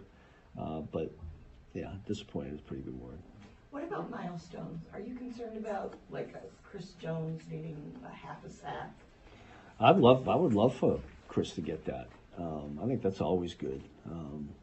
We don't let that get in the way of what we're trying to do, and that being prevent points and win football games. But I hope all those guys get that. I want guys to get Pro Bowls and meet all that. I do. I mean, I would love to have that happen. Is that your call or is that an Andy? That's the boss who'll make that decision. Thanks, everybody. All right, thank you. Appreciate it. The boss will make that decision. Spags was in a production meeting for the Taylor Swift concert, so we nailed it. I guess Bruce Springsteen's going to tell him who's playing on Sunday. I don't know. Got to find out. The boss. Weird. There you go. This guns for hire. They need some guys on offense. They need some guns for hire. Although some receivers, it feels like they are dancing in the dark while the ball is in there. There it is. Yeah. Bang. Woo! It was all worth it. I got a hater take I'm going to have to save for later. Save it. Matt Nagy's up. Got some things back on track from last week that now you can go into the playoffs and go like that. You won't have your full starters playing. I think it was good for us to be able to do what we said, which was try to eliminate and reduce the penalties, the turnovers. We of course had the sack fumble, which was big and early in the game. So you want to make sure you reduce those and eliminate them, and we know that we have to. They ended up getting points from that, and I think the rest of the game there we were much better with the penalty part. We did have the one illegal procedure from empty that you'd like to erase, but for the most part, the penalties, the turnovers, I thought Patrick did a great job decision making when stuff wasn't there, being smart with what he did with the football, and the other guys running around him. We had some explosives too early on in that game, so being able to have I think we only had 19 or 20 plays in the first half, and then there's a couple red zone plays in there where we'd like to be better. I think that's probably the biggest thing is red zone for sure. But I thought the explosives was good for the guys and for us to be able to get some bigger plays, bigger chunks early on, and it started, unlike the previous week on the first play, this past week, it started with a 9-yard run, and I thought that was great. How do you keep the momentum going from that when a lot of the starters are not going to get a lot of playing time? Well, I think that's a really good question. You have to look at it two separate ways. I think number one is you try to take advantage of this time as a player and a coach, of whether it's rest for the players and for the coaches, but also preparation and how you do that. So that's a benefit. It's how you use that time. But then to your point too, you want to make sure that you use what you just did last week and don't lose that. I think what we're doing now is with the guys that are playing, we are using that. We are using the fact that, hey, look, when you eliminate penalties, when you protect the football, we can do some really good things. I think we also know that we can be better in the red zone, understanding that. So whether it's a run or pass. So we'll keep it going. I'll just continue to pull back or keep going back to how we handled the last week going into it. And when you finally get that win at the end of the game, you feel good about it, but you also know there's more to come, and you don't want to have that deodorize the feeling of, hey, if there are some mistakes here still, we won, but we still can get a lot better. You talked about that Pacheco run to start the game. Yeah. He kind of broke that tackle. He knew the line of scrimmage.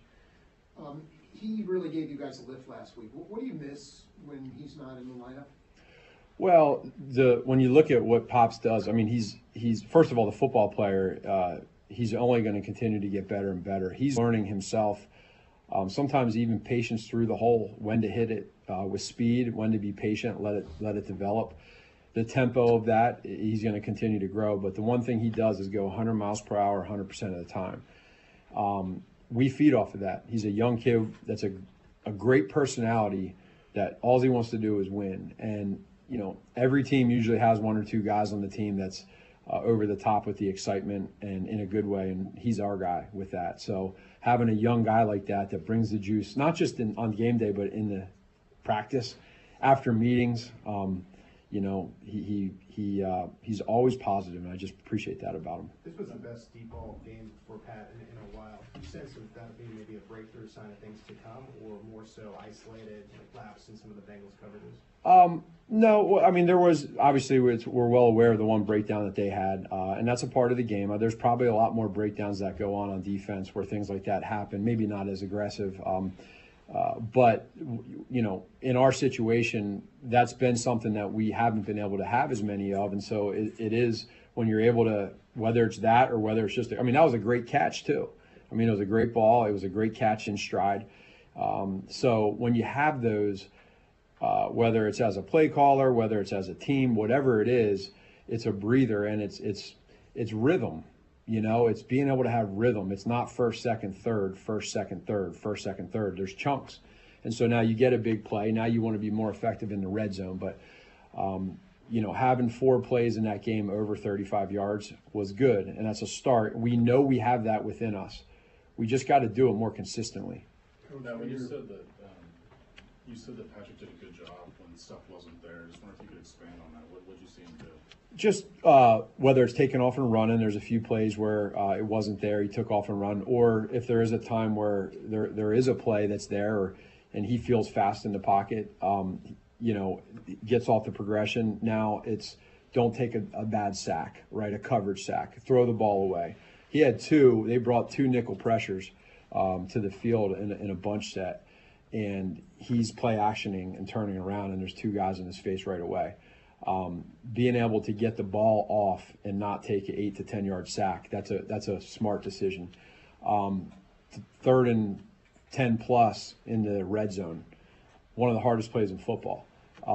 Making sure you don't, throw into coverage and make a play where it takes points away, a turnover, and being okay. That was a game where we chipped away. We chipped away with 3 points, obviously 6 field goals, but he understood that, and I think that this it's something that's a benefit of his growth, along with Rasheed. Rasheed had a play last week that he grew on from the previous week. When you see that kind of stuff, that's awesome. You love that as a coach. You love it as a player. Last two. Go ahead, Adam. Matt, a little bit different type of season for Pat this year. Mm-hmm. What effect, if any, you feel like it's had on him and his? Well, I would say the normal person, you might say it affect him more, but for Pat, it's all about, he just wants to win, and he also knows, he's smart enough to understand that every year is different, and with that comes the ability to adapt. So when I say that, every year, whether it's people, whether it's situations, whatever it is, every year is a little bit different. Your identity is a little bit different, not just as an offense, but as a team and how you win. And I think he completely understands that now and is understanding that, hey, this might be the type of year where, just like we said, decision-making wise, we're smart with what we do. We don't turn the ball over. We have an exceptional defense that is keeping teams out of the end zone and doing really good things. So let's play complementary football. We're so used to the 40, 45 points at will all the time, and that's the goal. But we also have to understand through the course of a season how we're going to win. Coach, kind of along that front about understanding how you're going to win. I mean, understanding every player is unique and their own, individual. But we hear a lot of coaches say, "Well, he's a young guy. He's a young guy." Well, they're young guys, but you only have 4 years in control, so you got to get something out of them, right? You can't take 7 years to develop a guy. Sure. So you get to a point, is now, or was the Cincinnati game, it's all about the postseason to where, okay, we've been trying to grow this guy to do all these things that we want to be a 40, 45 point team, but now we got to acknowledge we're going to be a 27 point team. Is that what we saw last week with the kind of scale back? Maybe a little bit, and that's the identity part, how you're going to win. We never want to change our goal of scoring a lot of points, and whether it's being great on third down or great in the red zone, protecting the football. When you do that, there might not be as many explosives, but you find a way to score 30. However it goes on, we just want to play complementary football, and we know that going into the playoffs, that it doesn't matter how you win. If you win, everybody will be happy. So we want to do our job on offense to use this entire season of how we played to help us and callous us to be better in the playoffs, to win it all and do as best as we can. Thank you. Okay, take care. All right, there's Matt Nagy. We will hear from the assistant coaches, Brendan Daly, Joe Colin, Dave Merritt, and David Girardi. Spags before Nagy, and also Dave Toe before that. Here's Joe Colin. Appreciate everyone being out here for big practice going into the last regular season game. Tough opponent, as you know, the Chargers, one of our big-time rivals, and they're going to be fired up and ready to do everything they can to beat us, and it's a hard-fought game all the time. Giff Smith, a lot of respect for. He's going to get those guys ready to play. They've been playing hard. They've been playing physical. And Easton Stick, since he took over, he's doing a good job there. Kellen Moore will have those offensive guys ready to roll, and then Eckler's as good as they come, and Everett, the tight end, he's been a go-to guy, and then obviously the crop of wideouts they have are as good as they come too if they're all playing. But with that, I'll open it up for questions. Is this the hardest game for a coach when you don't have all your starters? You're coming off a win. You want to keep the momentum going into the playoffs, but you have a game here where you're also going to evaluate because you're going to see some people who haven't had a lot of playing time. So is this the most challenging game for you guys? No, I don't look at it like that, and I know the way Coach Reed, Coach Spags, and Coach Nagy and all of us, whoever's playing is a starter. That's how we do it every week. So, whether you're second on the depth chart, whether you're going to be active that day, when you go out on the field, you're called upon, so you're playing like a starter. So it's an opportunity for us to compete, an opportunity to go get number 11, which we want, and an opportunity to make sure we're going in the playoffs with momentum. George was really happy to get his 10th sack. Can you just speak to what he's done this year? Well, he's had a great year. He's really works hard. And, sometimes that's a milestone. Sometimes you might not get that, but you might have had a better year. But George has really worked hard, and he was relentless. And those came at a big time. The flurry of those sacks at the end, Coach Spags made some great calls, put guys in position, and he was relentless in getting after the quarterback. And, as happy as George was, I think Chris was really probably more happy for him. Last three. Go ahead, Harold. What do you see out of the younger guys, Felix, BJ, a lot of them are going to get some play time potentially, so their development behind some of those reps?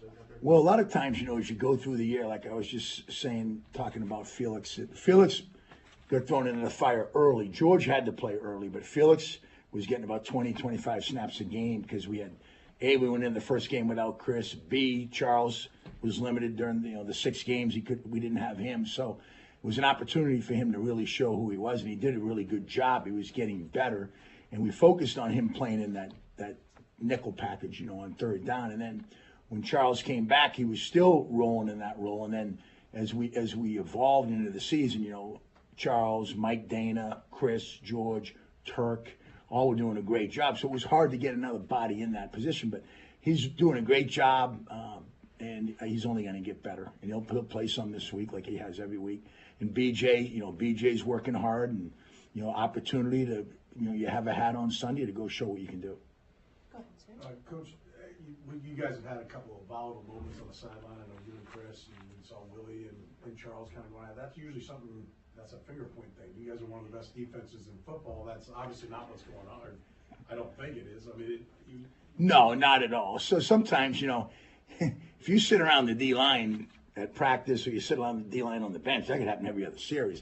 I'm just a loud guy by nature. Chris is like, it's just one of those things. I mean, D-linemen, they're aggressive, they're intense, and, we're is it an emotion? Is it absolutely great. We try to ramp everybody? We have a lot of emotion. That starts with Coach Spags. I mean, he's a high energy guy. All our position coaches. Sometimes in the heat of the battle, things happen. And Charles and Willie, shoot. Okay, next play, move on. And that's one of those things that just part of football. Thank you, everybody. I need to learn that. There's Joe Colin. I could certainly use some more Joe Colin talking. Give him an hour, man. I mean, come on, man. Let's talk football with Joe Colin. Just hearing the voice immediately. Let's go. I believe him and everything he said there, and that answer to the Strins question. Also, a lot of coaches like, it just happens in the heat of the battle. Joe Colin's like, I'm loud, and it happens, and I believe him. He's passionate. He's loud. He's emotional. I'm loud, emotional. Those things happen on the sideline. Swag is high energy. Chris Jones is loud. Every positional coach here is loud and high energy. We're all swag surfing right now. We're all swag surfing and bashing our helmets into 300-pound men. This happens. Like, I believe that, Joe. It doesn't sound like a bad culture at all. Sitting around singing Kumbaya right now. Here's Brendan Daly, we believe. Through the course of the year, who maybe haven't gotten as many snaps as they would like to, get an opportunity. That's always fun to see him take advantage of that for sure. So we'll get some of that. When you examine the whole year, just what has Drew meant to you from a versatile standpoint, playing a lot of different positions? He has been fantastic. From a versatility standpoint, as you mentioned, for sure, he can play multiple roles. He's been outstanding in terms of his ability to learn different roles. He works at it. We talked about something, in terms of moving forward, a little bit of something different that, he hasn't done, and he's already looking at it, and he's already got good questions. So, he's been a leader. He's got a professional attitude and mindset. He's been a lot of fun to have around. How much of a hype man has Willie been on the sideline? We see him getting engaged, getting energetic, especially that last game. How much of a hype man is he for the rest of the guys? You know what? He brings great energy both on the sideline, in the game, and in the course of the everyday activities, whether it's meetings, whether it's walkthroughs. He's an energy giver. There's energy vampires that are around. Willie is very much an energy giver. Who's an energy vampire? I'm not going to call out names. You've all been in a room or with someone you work with that's down all the time, doesn't have a whole lot of life to them. You know what I mean? Like, it's just not. It's not all that pleasant to be around them. Not that they're a bad person. A big opportunity game for Nick Jones. What do we see with Jones? Yeah, I mean, I think it remains to be seen, but I think I'm excited. He's one of those guys. Excited to see him play. He's done a great job. He's learned things well. He's been very diligent. Comes in early in each morning to get kind of the preliminary game plan because he misses a little bit of a meeting to go to special teams and things of that nature. So I'm excited to see him get an opportunity. Max was just in here saying basically he's told everybody to go about your business the way you normally would. There's a playoff game less than 2 weeks away. But from your standpoint, what are you going to be looking at? Are you really looking at more of the development? Are you looking at getting that 11th win? Are you looking at carrying on so that there is momentum in the playoffs? What do you focus? Well, I think there's an element of all of what you mentioned there. I would say my focus, though, is very singularly on this game. You got guys that are playing different roles, that are playing different levels of snaps. It's total injustice, in my opinion, to not give those guys who are competing in this game every opportunity that you can give them to help them succeed.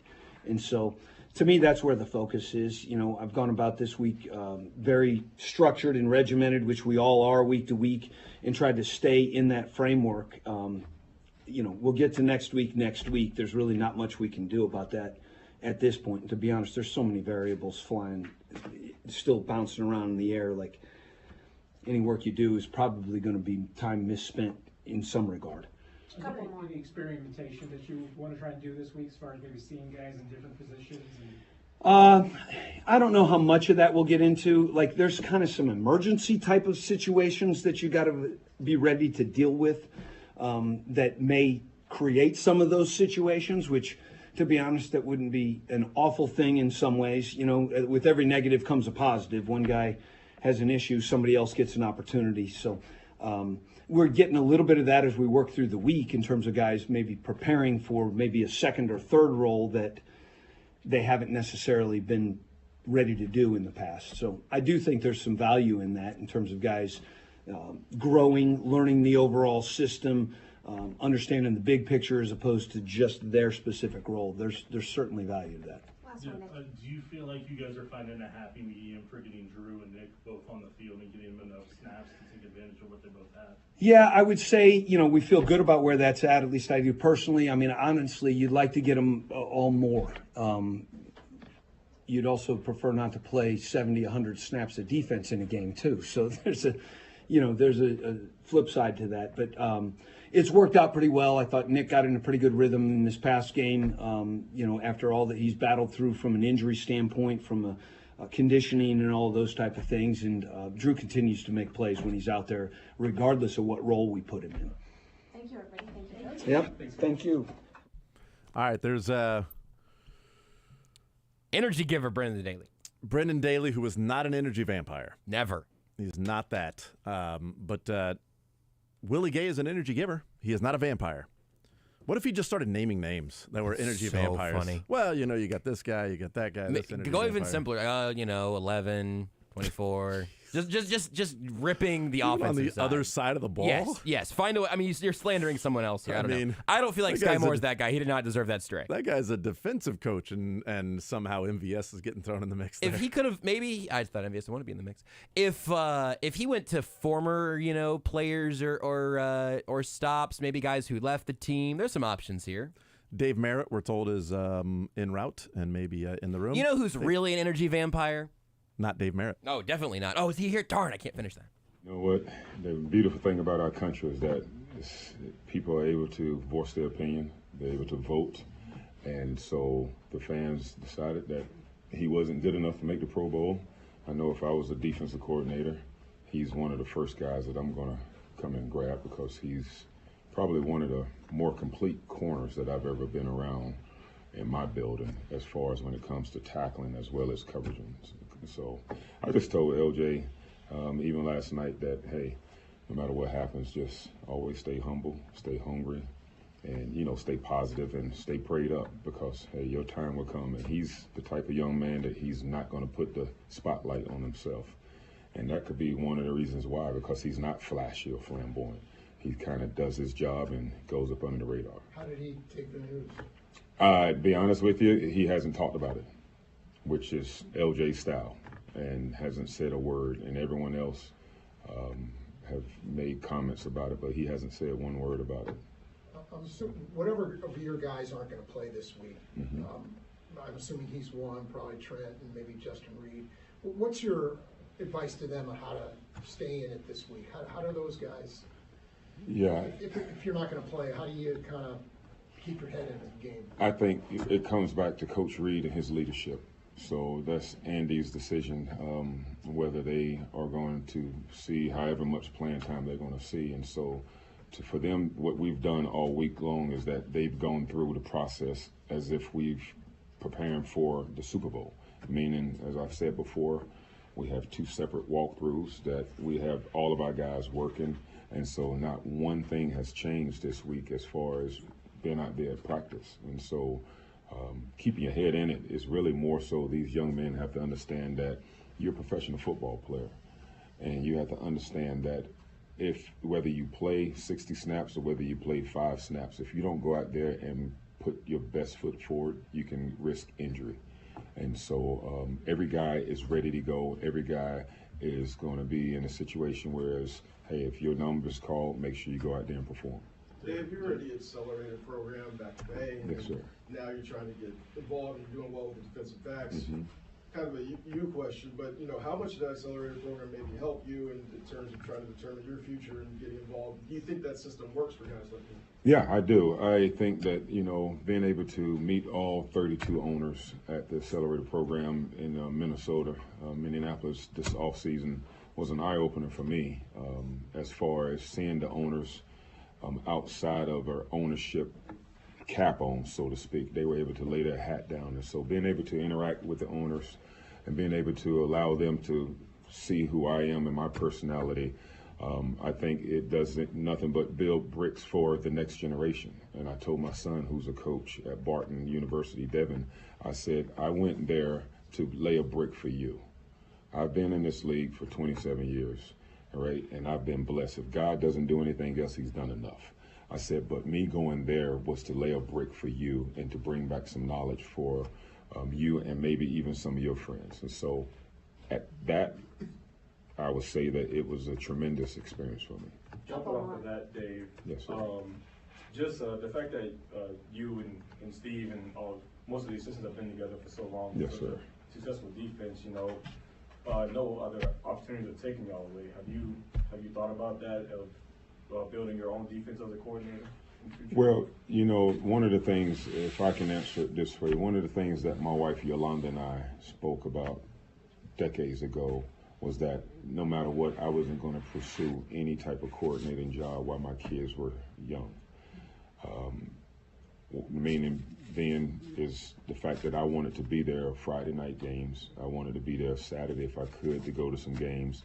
And you can ask my wife Yolanda, she'll tell you the same thing. And so when that time arrives and if I'm afforded a position to be able to even go interview, I will consult with my wife and then we will take the next step. But right now, I'm focused on trying to make sure that I be the best defensive coach I can be for my guys. And a lot of guys think the grass is greener on the other side, and then all of a sudden you can go chase the money. But I've always told my young coaches that are around me, you want years of service. Years of service is more important than money, because money is going to come and go. It's fleeting. And so, but honestly, you take that chair as a coordinator, you're responsible for the entire unit, and now some of your closeness goes away. And what we experienced in the defensive back room, and even when I was coaching linebackers, that bond that I've had with my players over the decades has been precious to me, and I don't want to lose that right now. So, just for clarification, your kids are still young. You still young. I'm sorry. I don't know. Well, here's the deal. So I have. That's all right. That's all right. I have a 33-year-old, and then we have a 27, 25-year-old. And then my wife wouldn't stop chasing me. So now we have a 15 and a 17-year-old. So we waited 8 years. And so I had to start all over again. And so right now we have a sophomore and a junior in high school here at Blue Valley. And so have a couple more years.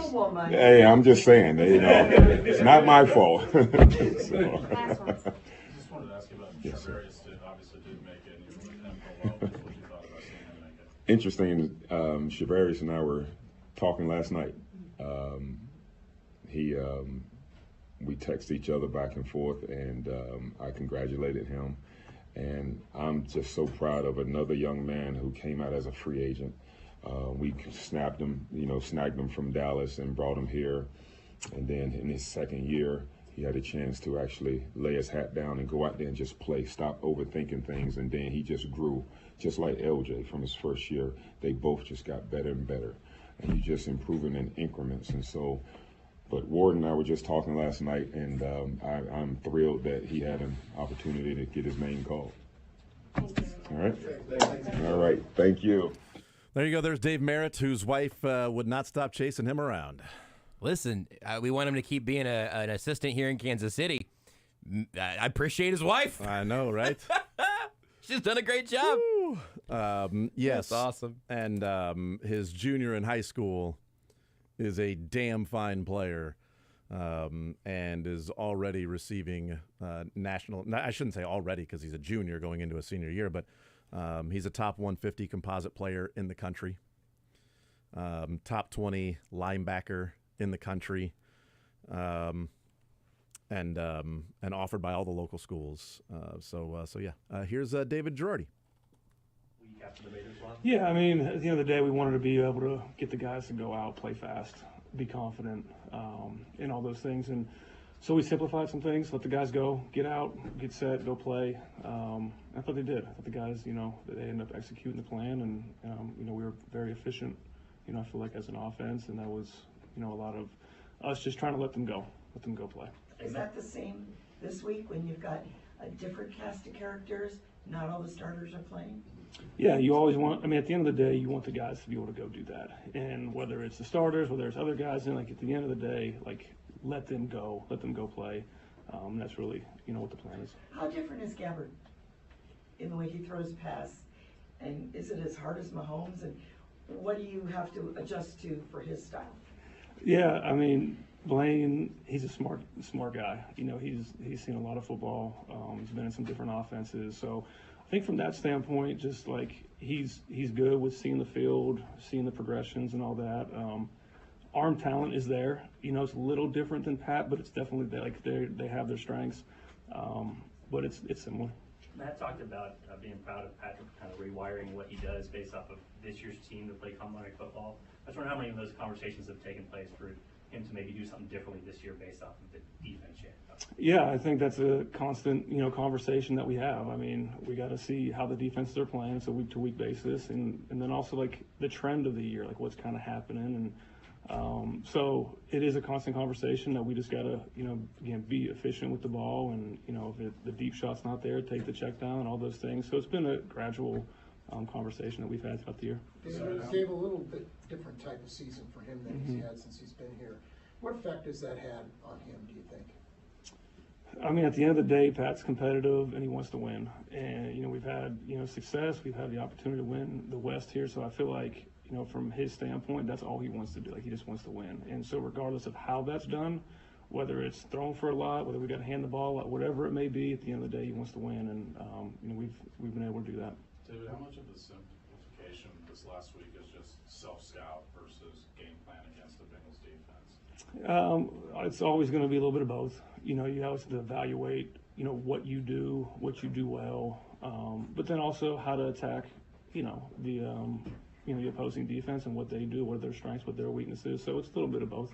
Last two. Go ahead, sorry. Coach, how different, I know you got Blaine Gabbert playing, right? That's different, but for you and your duties, knowing that the game doesn't count in the stand, it count as far as the playoffs to the side, you picking up some extra duties, looking ahead, or is Andy going to change who's calling plays, who's doing different things? Is anything going to be a little bit of an experiment this week since you have this kind of unique opportunity? Yeah, well, at the end of the day, you want the guys to go out and play, and the guys that are out there. So we got to give them our best. We expect the same out of them. So there are guys that are able to get ahead on certain things that have those roles, but as far as myself, it's the Chargers and getting Blaine and Chris, those guys ready to roll.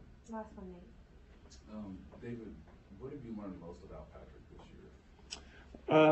I would say adaptability, his way to change throughout the course of the season and change the way defenses are playing him. It's a lot different than what it was, 2018, 2019, 2020. And so he's had to adapt a little bit. And, it's been a growth thing for him, even in prior years, but continuing this year. So just to see him continue to adapt and take what teams are giving them and things like that. Is there an example that comes to mind when you say adapt? I would say just being more patient, I think would be the big thing, as far as, going through progressions. And like I said, if the big play's not there, there's no problem checking it down and letting the guys go. Thanks, everybody. Thank you, Coach. Yeah, thanks. All right, there's David Girardi, quarterbacks coach for the Chiefs. We'll take a timeout. We'll come back, continue rolling more zone on this Thursday next.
All right, there's the coaches out there at Arrowhead Stadium.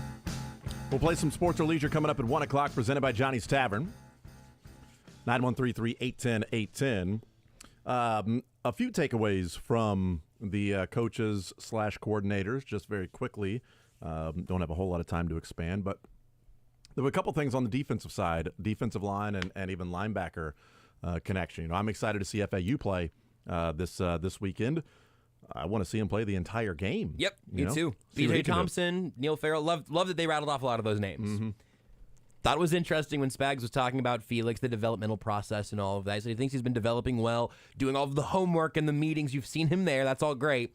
But he talked about, he's still really young. He was one of the youngest players in the draft this year, and we've covered all of that.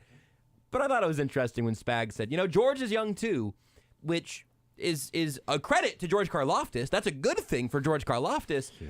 But as an immediate follow-up to saying, Felix is still very young, as a little bit of an explainer for why he hasn't seen the field very much. It's a little bit of a negative slant on a positive thing for Karlaftis, and Felix could still end up being a real part of this rotation next year. I would love to see him have some splash plays on Sunday. But George Karlaftis, drafted almost the exact same spot, was also young, and was leading the team in edge rushing snaps last year. And right now, Felix, if you're counting Chris Jones in the edge rushing rotation, which I think is fair, he rotates out there some. He's the 5th edge rusher on this team right now, and that's a little bit of a disappointment for a first-round pick, even if you're still looking at year 2, 3, 4, 5 as his peak. Yeah, and that's the hope, is that he develops this year. It's the luxury of not having him have to go out there. It's interesting sort of talking from the quarterback perspective versus a defensive end perspective. Quarterback perspective, it's like, you know what? Patrick got to learn. That was amazing. He got to learn behind Alex Smith.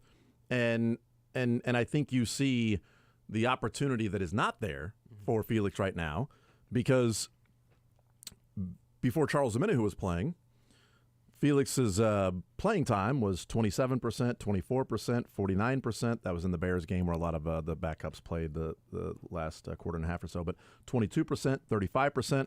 Then against a running team in Denver that they were not having long passing situations, he only played 10%. Then Felix, Omenihu returned, and he played 13, 6, 13, 5, 3, 8, 9, 7, 5. Those are the percentage of snaps. So now that you've got a healthy Karlaftis, Dana, Omenihu, Chris Jones that can play on the outside in obvious passing situations too, who are you taking off the field to bring on Felix and Udike Uzama? Right.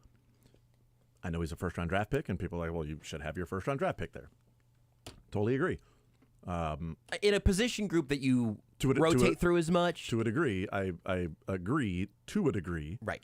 It's not an offensive line. You don't have your front 5 and they're locked in and whatever. Yes. I would love for him to have taken some reps to say, hey, you know what? We can take Mike Dana off the field here. Let's let Felix just be the third. We talked about this all the time, man. After the draft, it was like, well, you kick Dana to the interior, and he and Jones could be on the inside, and you could go Karlaftis and Omenihu on the edges, or maybe Felix gets in there. You can even move, let Karlaftis kick in. He's huge, and Omenihu's at his best from the interior. Make your interior Chris Jones and Charles Omenihu, and then Karlaftis and Felix on the edges, going to get the guy.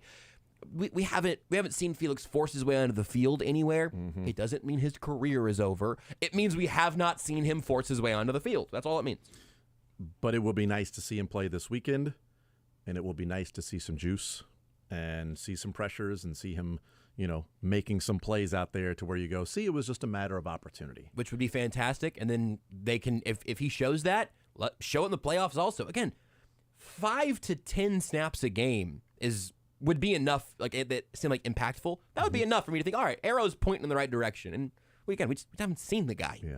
We'll take a timeout. We'll come back, continue rolling. Is Sports or Leisure next, or do we have another quickie and then Sports or Leisure? I think we might be. Okay, so we got one more segment. We'll come back, continue rolling more zone right after this.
All right, wrapping up this hour, we will play some Sports or Leisure coming up in the 1 o'clock hour. 913-381-810, playing some Sports or Leisure presented by Johnny's Tavern.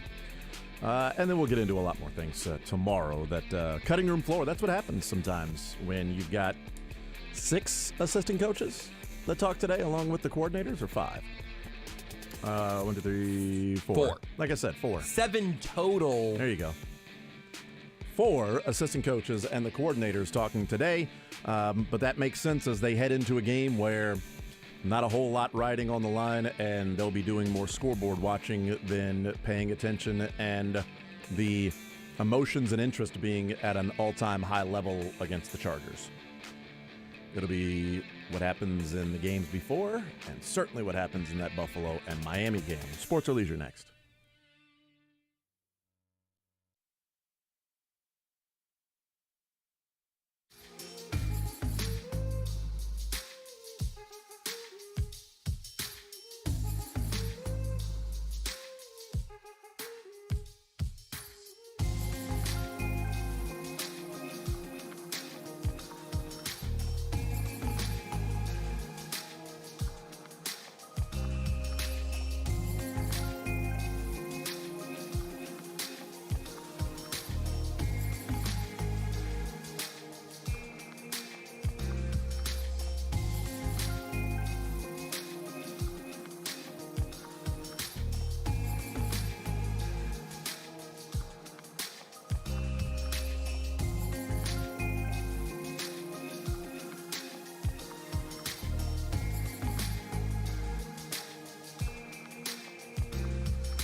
We're into sports, but nothing wrong with a little leisure time.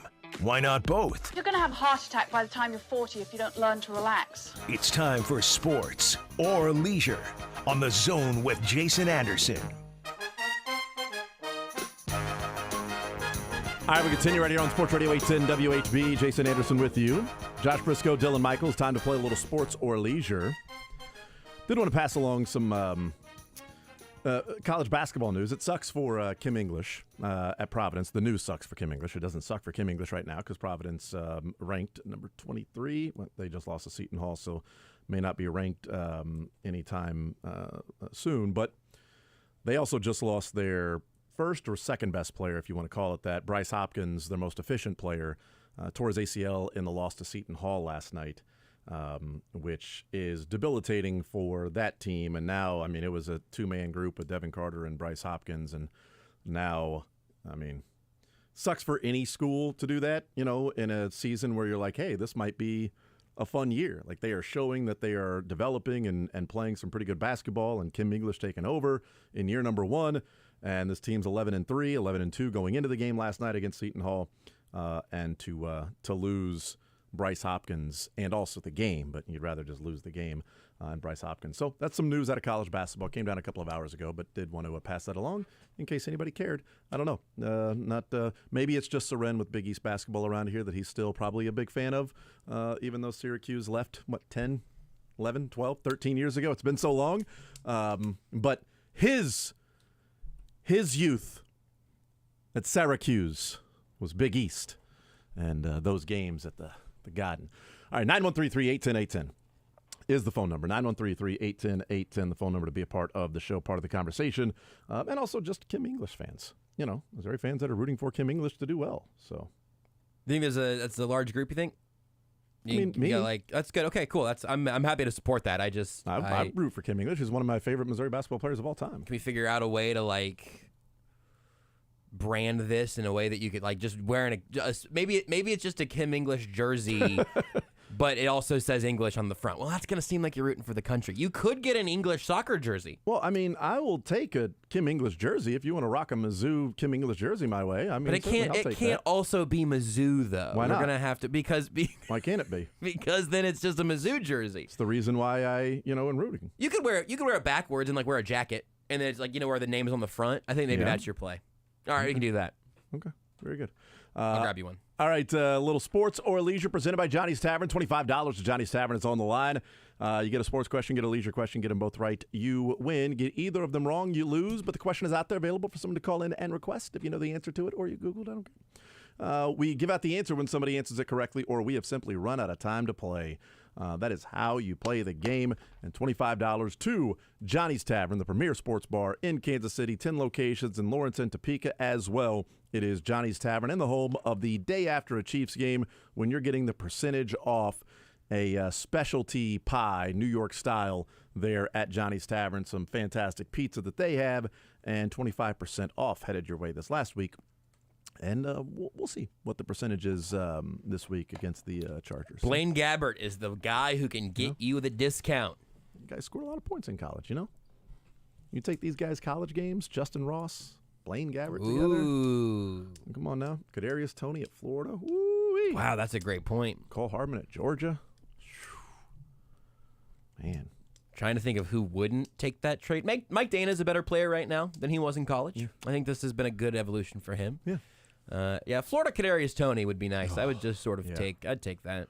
Florida Kadarius Toney. I don't even know where MVS went to school. I should.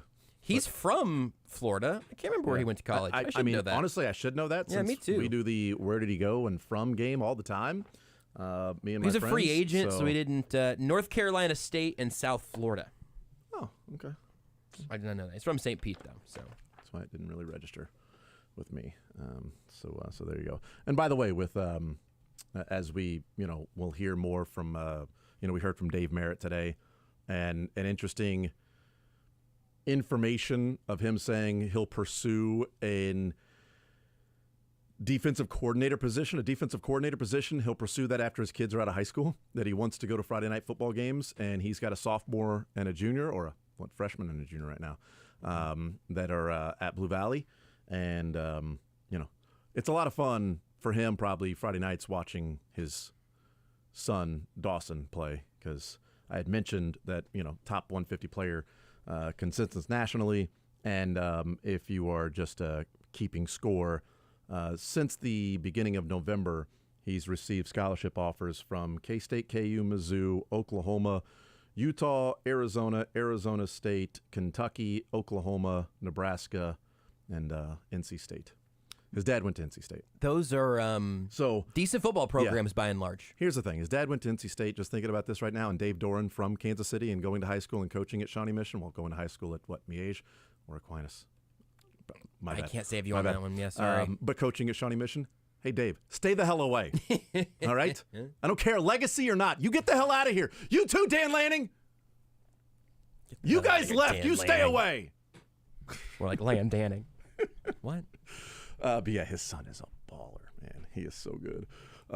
That's what I saw when I went to the Nagy Merit Bowl. Yeah. Seeing, that game. Hey, I'm is like, that Merritt's kid? There you go. promise you, Right. like every big play was a tackle, sack by Dawson Merritt, interception, Dawson Merritt, return, safety, sack by Dawson Merritt. My good God, is he playing is he wearing every jersey out here? Shout out to Dave Merritt's wife.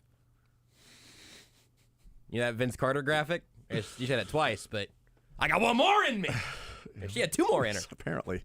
All right, enough of that. Such a good anecdote, 913-381-1010. That was great. Such good vibes from the defensive coaches. 913-381-1010. Categories I have for you today. I've got NFL, I've got Chiefs. I've got Chiefs and Chargers. I have college football, and we still have Royal Editions. So the categories we've had the last couple of weeks, but adding in Chiefs and Chargers, players that played for both the Chiefs and the Chargers, and then college football added in today as well to go along with NFL, Chiefs, and Royal Editions. What about on the leisure side, Josh? We've got the pun name game, and we've got the grab bag. I'm no longer reloading what could IMDb X MAS, so we have the Christmas ones and the original IMDb game, both available if you want to get real particular. But the new category this week is a century ago. This is all trivia about the year 1924. Of course. Things that happened that year. We're going back Why 100 not? years as we ring in a new year. The year Frank Bowl was born. A lot of other cool things happened. So we've got the pun name game, the grab bag, IMDb, and a century ago, some things that you should know, or at least from context clues, figure out about the year 1924. By the way, that just hit me as you were talking there, and I was looking at the scholarship offers for Dawson Merritt. If you see Frank coming down, will you warn me? Because he could kick my ass. He's just going to chop you in the back of the neck. It's not a big deal. Call you scum. You're fine. But looking at it in Arizona State, Utah, and it just hits me that, oh, wait, they're now recruiting around here because of the Big 12. Yep. Again, you stay the hell away, too. Yep, a lot of Big 12 schools in there. Stay west, okay? You don't cross the Rockies. Understand that? Why don't you pack it up and go back to you can't pack anymore? Pack, okay. Yeah. Why don't you SEC yourself out of here? Yeah. Right. Missouri too? God, that's annoying. It's all right. I'm ready to go. Josh, you good? I'm good to go. Dylan, are you good to go? You good to go, Dylan? You're ready to go? Dylan, ready to go? Let's start off with Sean leading us off here on Sports Radio 810, a little sports or leisure. Johnny's Tavern presenting sports or leisure. Sean, what side do you want to start with, sports or leisure, sir? What's up? How's it going? What is up, man? Hope you're doing well. Hey, Happy New Year. Happy New Year. What side for you, Sean? Dude, I can't wait to see that Baltimore San Francisco Super Bowl, man, because You the colors can't? of the logo. Oh, well, it's the logo colors, I can't yeah. wait. It's there. It's been back-to-back years. Colors of the logo, man. It's 2 in a telling us row. What's going on? 2 in a row. Yep. the Aaron thing, man. Rodgers trying to tell us that the NFL's a conspiracy, straight up. Well, it might be. I don't know. I mean, it would also, if Baltimore wins, it'll also be back-to-back years of the regular season MVP winning the Super Bowl. When that hadn't happened, I mean, Mahomes just breaking things wide open around here. Just And if the Raiders make it, it'll be another team hosting the Super Bowl while they're playing in it. I mean, that hadn't happened forever. Yeah, we'll see if they do that. We'll see if they can make it or not. So they got to go on this So run. Is that confirmed that Lamar Jackson's going to be the MVP? Because I got a $10 bet on that. I think I might get paid on that. It's not confirmed, but he's now like minus 20,000 odds. Is he really? I don't even know. I don't think he's not playing this week. So Yeah, I don't know. unless Blaine Gabbert really balls out, I Yeah. think you're going to get paid. Yeah, I'm not sure. Blaine Gabbert's going to be the MVP. Yeah, I think you're fine. The $10, I think $10 is a free bet. Hey, I there you go. got, and it's going to pay me like $140, I think. So that's pretty Wow. cool. And what do you need 25 to Johnny's for? Congrats I mean, on you that. can go to Johnny's on your own Yes, dime. I know. All right, what side you start with, Sean? I'll go with Chiefs Chargers. All right, Chiefs and Chargers. Players that were both Chiefs and Chargers players. All right. He's best known as a career backup, but oddly enough, both of his starts in a Chiefs uniform came in a game setting like this upcoming game versus the Chargers, even both of those against the Chargers. No longer playing in the NFL, but you can still hear his thoughts on Monday morning on Sports Radio 810. Monday morning? Only Monday morning? Only Monday morning. It's not Nate Bukaty. Because Nope. you could hear him Monday, Tuesday, Nope. Wednesday, Thursday, and Friday. No, he's like a Monday morning quarterback. I think that's what they call him. Did he play both? Did Nate play for both teams? Monday morning quarterback, but he's not a quarterback, I don't think. No, he even is. play for both He's best known teams? as a career backup quarterback.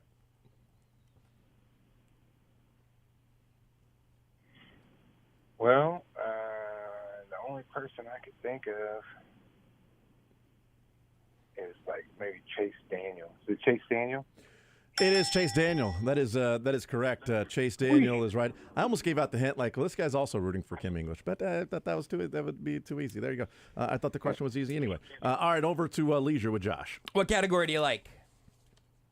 I guess let's. I missed the Christmas movies last week. You want a Christmas movie? I got a few left. No. Okay, very good. Let's just go for the grab bag real quick. Let's go for the grab bag then. Many aliens have a lot to learn when it comes to human languages, but this marvelous towering intergalactic fella really only declares his name, but Vin Diesel says more with his tone. A couple layups. Yeah, they really were. Aliens one? Mm-hmm. Kind of, yeah. When you first started out, I thought you were talking about like short aliens when you said mini. Mini aliens. I think it's like you collect the whole set. Like This is it like alien has a tiny form of itself. He does. That's right. Yep. Eventually is involved. That's right. So is it a movie?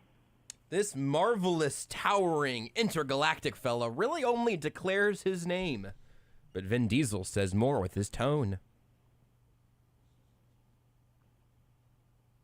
Yeah, I really have no idea. Looks like I'm out. I'll take my 140 for Lamar Jackson and run. It's still a good day. Sean, I appreciate it, man. Thank you, sir. 913-381-0810. Let's go to Charles next up on Sports Radio 810. Charles, sports or leisure, what side do you want to start with? Let's do leisure. And what category would you like? Can you run through them one more time? Yep. We got that one that you just heard that's out there now, and the rest of the grab bag. We have the IMDb game. There's some Christmas ones that some are not. The pun name game, and today's new category, questions about the year 1924, a century ago. Let's do 1924. Let's do it. I was just about to say, we get nobody to ask for that category. Good for you. A Thanksgiving holiday staple debuted in 1924 as employees marched 34th Street before welcoming Santa Claus at the end of the route. It's like there's some sort of a miracle there.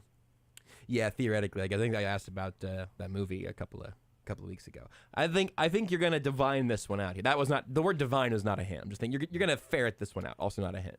I don't think miracle is part of it. So it's a 1924 thing that started in that year. Something that began in 1924 when employees of this place marched 34th Street before welcoming Santa Claus at the end of the route. The route is also probably a helpful word for you to key in on. A Thanksgiving staple of a thing that has a route that. And also has employees. And employees kick it off.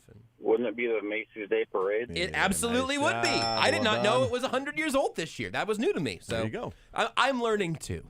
Good for you. On to the sports side, sir. We've got NFL, we've got Chiefs and Chargers, and we have college football and Royal additions. I'm going to try some college football. All right, college football for you. All right, national championship game coming up on Monday night. The MVP of the game has been mostly dominated by quarterbacks. There are 3 players, though, to be named MVP in the college football playoff era as a non-quarterback. Name any of the 3 non-quarterbacks to be MVP of the national championship in the playoff era.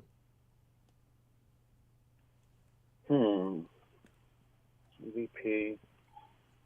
Modern era. Non-quarterback.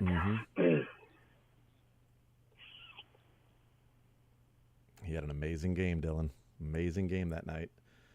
This one will be, I think Blake Corum has a chance to be MVP on Monday night if Michigan wins and he has a big game. If Washington wins, it's going to be Michael Penix Jr. So, I mean, that's because you wouldn't want to give it to people that are just so bad off the field like Roman does. I mean, maybe it's McCarthy if they put up a lot of points and they're using his legs a little bit more. But yeah, Blake Corum's got a chance of And I don't know, maybe it's Roma Dunze has 200 yards or something and a touchdown. I mean, there's been a wide receiver that's won an MVP before the national championship game. And a running back and a tight end. In the playoff era. Oh, gosh. Who could it be? Want to throw a dart? There can only be one MVP for the game, or can it be like That is dual? true. No, it's like Highlander. There can only be one. Only be one. Oh, boy. We like going back to the 2010s, maybe? Just the playoff era.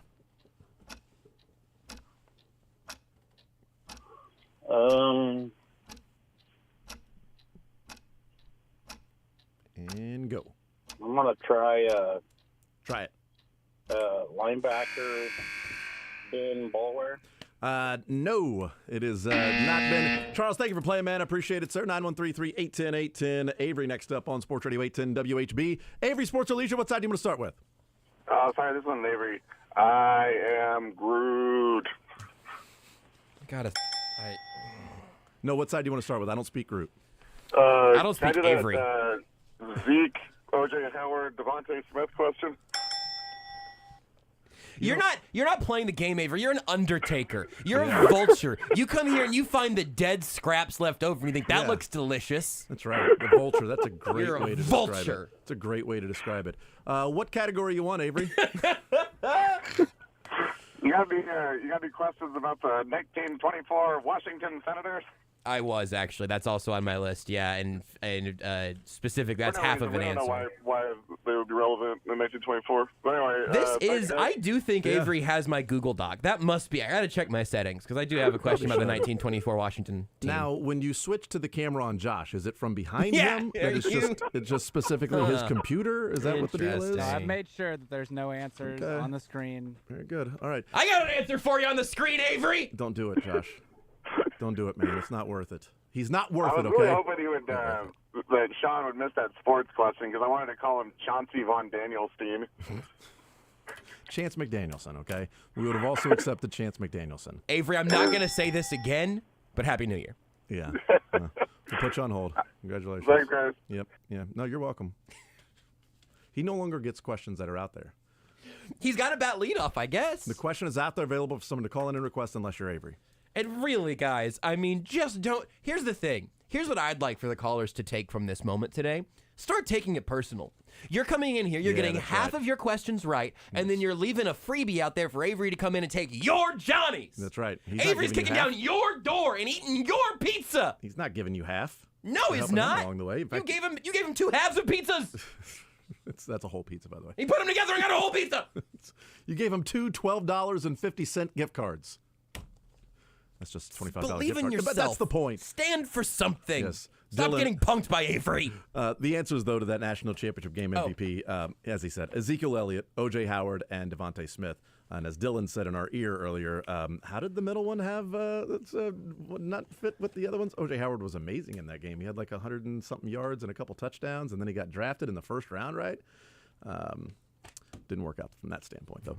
Let's go to John next up on Sports Radio 810. John, sports or leisure, what side do you want to start with? I will start with sports, and I will do let me do the college football. All right, college football for you. Name 4 of the 5 active coaches that have won a national title.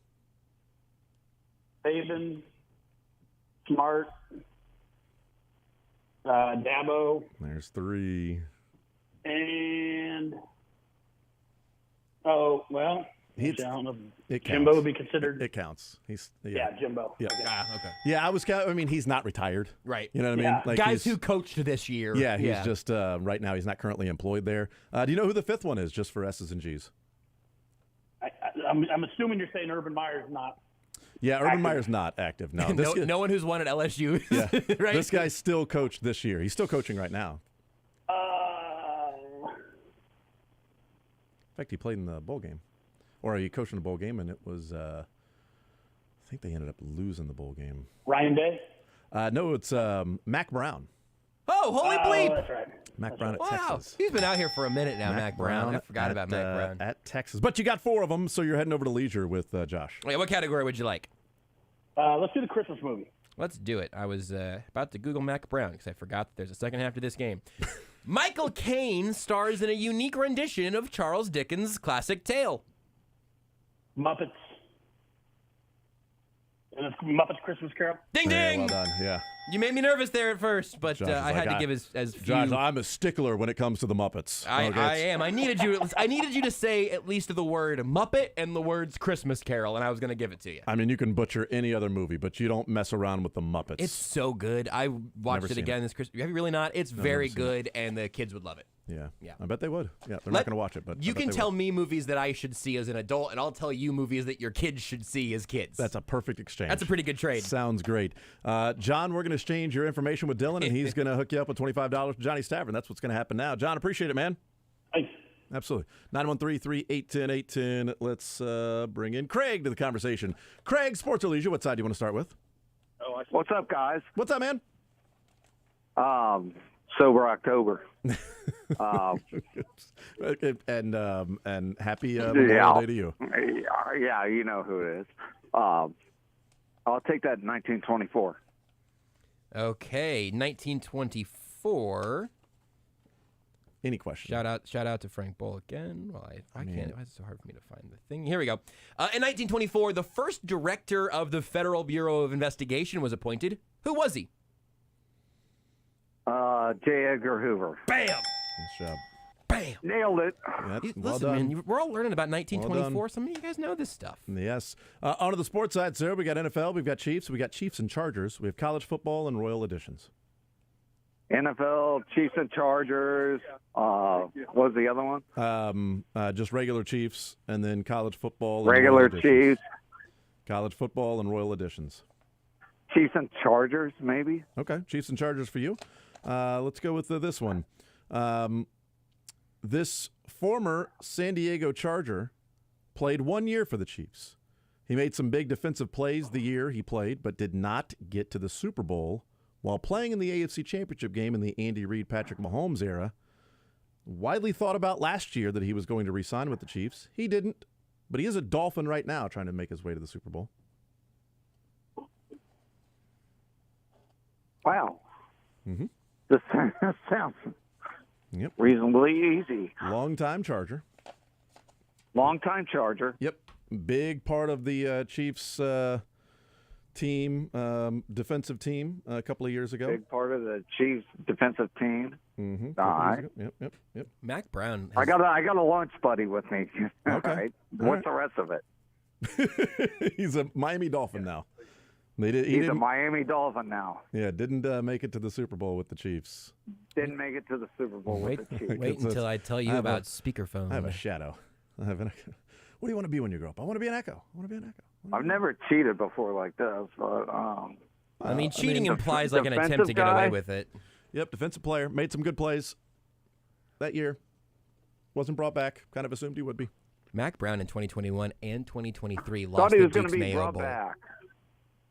Yeah, go ahead. Yeah, what do we want to throw with as to who who's your friend think it is? They have blank stares on their face. Well, that Okay. you need to choose better lifelines. Yeah, I know. I was better off by myself. So are we. The funny thing is, where Johnny's using one of your gift cards. Nice. Hey! From Johnny's. All right, Greg. lead with that. Lead with that. Yeah, come on. Wait, Oh, are they you telling? already dinged it. Did I win? Well, no. Are your lifelines some workers there at Johnny's? Are they trying to help Do you? they not just have us on in the PA 24/7? I just kind of Yeah. assumed they were blasting the zone There 4 should be hours an- a day. There should be an echo there. Well, I Yeah, mean, there is, there but is. one from the radio. Melvin Ingram? Yes, it's Melvin Ingram. Yes, Melvin Ingram is correct. Yes, well done. Thank you, Google. Yeah. Oh my God. Thank you, Google. Yes, you're welcome, Craig. That's right. That's the Hoover Dam, and also Melvin Ingram, and he got that damn question too. So What do you want from the leisure side? he already got that. He got J. Edgar Hoover Dam. Yeah, you got Edgar Hoover. Oh, that's too bad. Yep. Craig will put you on hold and get your information. guys. Congratulations, sir. You're Appreciate it. welcome. $25 going to his tab. Give this to whichever waiter or waitress gave you the answer. Mm-hmm. Or help you pay the tab that you're racking up right now. Or told you. That's also true. Whichever worker at Johnny's told you that Google exists on your phone. Whoever reminded you. Google Melvin Ingram. Okay, well, I'm going to Google. No. The answer is Melvin Ingram. All right, I'll Google it. Look up Melvin Ingram here. Give me a second. Mac Brown can't win the big game. 2021, 2023, both years, their season ended in a loss in the Duke's Mayo Bowl. He's been one game away from getting dunked in mayonnaise twice. Well, the problem is he's at North Carolina. He's playing in a Duke Bowl. Whoa, wow. Zero chance the officials and people on that bowl committee will allow them to win. Great point. No chance. Great point. We'll take a timeout. We'll come back, continue playing some sports or leisure on this Thursday. More Zone next.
All right, it's Sports and Leisure presented by Johnny's Tavern, 913-381-810, $25 at Johnny's Tavern, premier sports bar in Kansas City, 10 locations, including Lawrence and Topeka. We give away $25. They also have the day after Chiefs games, or Monday after Chiefs games. When the Chiefs score, you score, because you get that percentage off a New York-style specialty pizza at Johnny's Tavern, so you would have got 25% off this last weekend.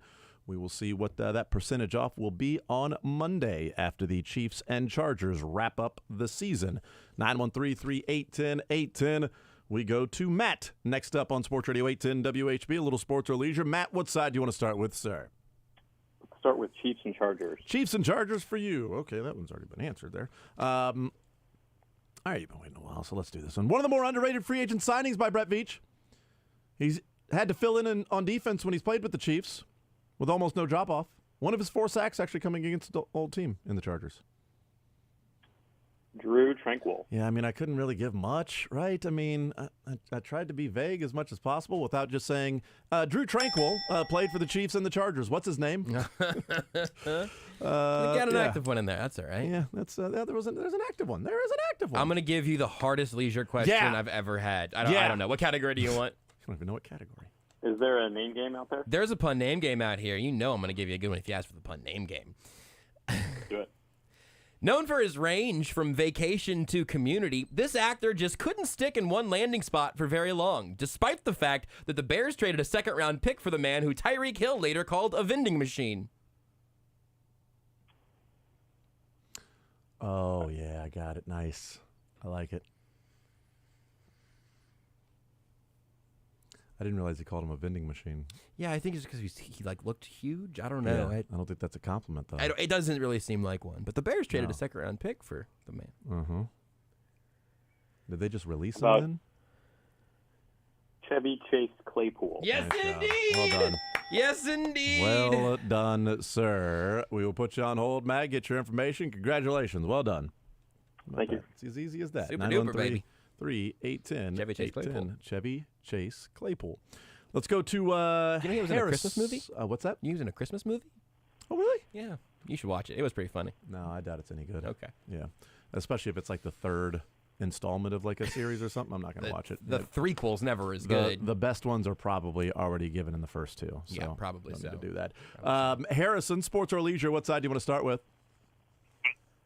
Let's go with sports. I'll do Chargers Chiefs. Chiefs and Chargers, okay. So this one's been sitting here, and I haven't asked it because it's sort of a stretch to be a Chief and Charger. I love it. No, this is good. Okay. But it's one of my favorite questions. There's an asterisk on it, so keep that in mind. All right, Harrison.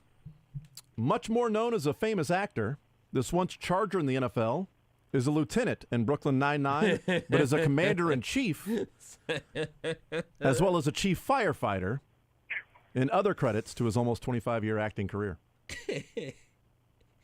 See, he's Charger and Chief. Chief's Chargers. He's a chief. I have a couple I have a couple leisure questions that are kind of sportsy. This is you doing a very leisurey, sportsy question. It's wonderful. I was just looking up different Chargers last night, and I saw him, and I'm like, oh, man, how do I not include him somehow in this?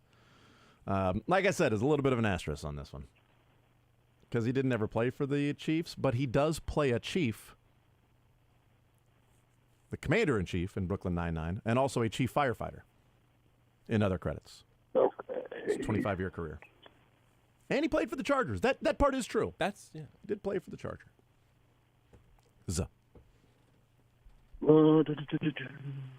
Okay, gave me the tricky one. I know. Sorry, It is it's just one tricky. I liked. It's I wanted to see. I hadn't seen a blue duck, so I colored the duck blue. It's Andy Samberg, right? The duck. Yes, it's Andy Samberg's friend on the TV show. Oh, okay. He didn't get any reps in the slot or anything. I feel like Phillip Rivers could have thrown a few passes to Andy Samberg. Andy Samberg ever played sports? Is it Terry Crews? Terry Crews, yes. That's a great one. It's Terry Crews, That's a Charger and a Chief. Terry Crews, very famous Chief that people remember. I love that. On to leisure with Josh. What category would you like? See, I am a Christmas movie diehard, so no pun intended. I'm not going to give you Die Hard. It is a Christmas movie, so you'd be I fine don't with count that. it as a Christmas movie. No, but now we're in some deep trouble. Well, anyway, what do you want? You want the Christmas category from Josh? Yeah, that'd be beautiful. Okay, you're a diehard, so okay, all right. Yep. Here we go. There's 2 of these left. Here's one of them. A miserable con man and his partner pose as Santa and his little helper to rob department stores on Christmas Eve. But they run into problems when the con man befriends a troubled kid. Harry, I've reached the top. Home Alone. That's not what it was. It's not Home Alone, though. That's Santa. It's Bad Santa. Harry, I'm coming in. That's the most embarrassing thing I've ever done. No, I that think that can't be the most listen. Well, first thing, congratulations. Yeah, no kidding. Because I think I've given Home Alone in this category already at some point, and it's still Christmas season. So I think we send you to Johnny's Tavern. You got Bad Santa out of the way, and you can get some silver tuna tonight at Johnny's Tavern if you want to. Harrison will put you on hold. Congratulations, sir. Well done. That's awesome. Yeah, I mean, especially when he's like Bad Santa. Bad Santa. Oh, it's Bad Harry, I've reached the top. It's Bad Santa. Damn it. Santa, isn't it? It's Bad Santa. It's Bad Santa. You gave him the trickiest sports question. That's right. Yeah. The IMDb category is a little vague, so I think that's a well-earned. That was Bad Santa when you said that Christmas victory there. The smaller friend. Although I guess people could be going with Pesci. So it's a little helper. I have not seen Bad Santa, so that's why I had trepidation about. You were going to say Home Alone. Well, Jason, I got some bad news. Oh, that's the one, Mob. That's the silver tuna. I think I've seen Home Alone through osmosis, but I think I've sat down and watched it in adulthood, and I can do that next year because I got Christmas Vacation this year, Home Alone next year, and then after that, I'll finally watch Elf. You've seen Elf. I've seen Elf. I've definitely seen Elf. Elf. I've seen Elf so many times that I've actually skipped Elf a few years in a row now because absence makes the heart grow fonder, and I think I'm ready. Elf might be coming back soon. Have you seen 4 Christmases? Yes. Okay. I have, but I haven't, can't remember when or why. Well, why? Because it's funny. Because it is, it's fair. good. It's I funny. can't remember. And when is probably around Christmas. I can't remember where or when or with I was just who. trying to think of Jon Favreau Christmas movies, even though he was just in 4 Christmases, but he created Elf. So. I don't even know if I ever put that together. Jon Favreau did Elf? Yeah. Huh. Dylan says he wants to talk to Craig and his buddies again. I'm not sure. He said he hung up. Shocker. You sure it wasn't Jason? Shocker, not following directions. It's the upset of the day. We'll take a timeout. We'll come back and continue rolling More Zone right after More this. Zone right after this. Right after this. This. After.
We're coming back from break already.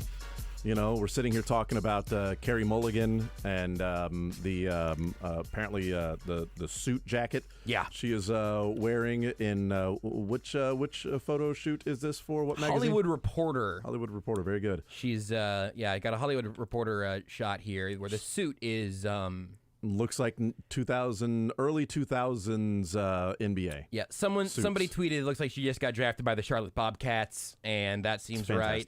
I guess if you've ever wondered, is there a suit that could be worn by both Carey Mulligan and Shaq? The answer is yes. Right. If you ever wondered what Carey Mulligan would look like wearing Tracy McGrady's suit, yep. Apparently, there's the answer to that as well. Have we made it to the part in the internet, Josh, where someone has made the suit like 40 times the actual size? We have. You can see here now evidence over my shoulder.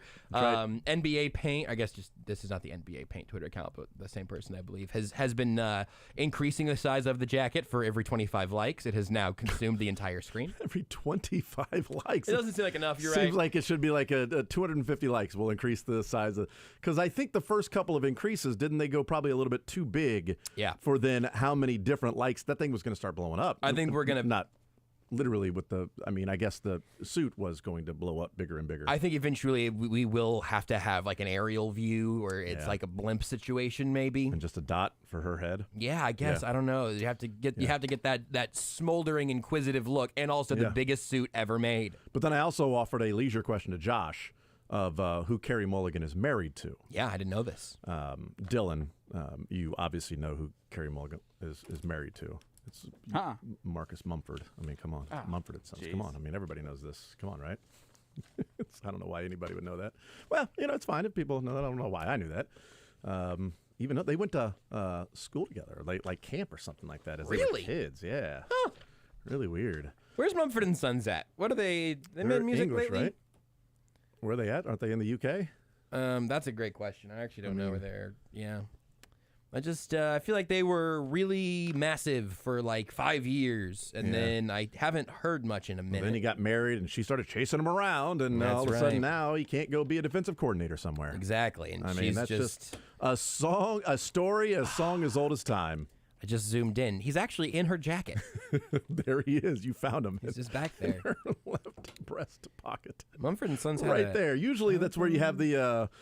A little handkerchief there. Yeah, right now he's the pocket square. It's just the pocket square right there. Every time she sneezes, she pulls him out and then offers them to somebody else. When even though, by the way, anybody in your life still offer you that snot-stained handkerchief? No. I didn't know if maybe you had somebody in your life. I don't think my grandpa in Wichita, he's a hanky man still, I think, but I'm on my own at this point, I think. Well, maybe you were when was the last time nose and you just take it out. Here you go, man. Is that why you're sick all the time? Maybe. Are you just taking from random strangers? Hey, can I get a handkerchief? Oh my gosh, I gotta sneeze. Anybody have a Kleenex? Well, I got this handkerchief right here. Oh, thank you. Oh my goodness. That'll do. Let me.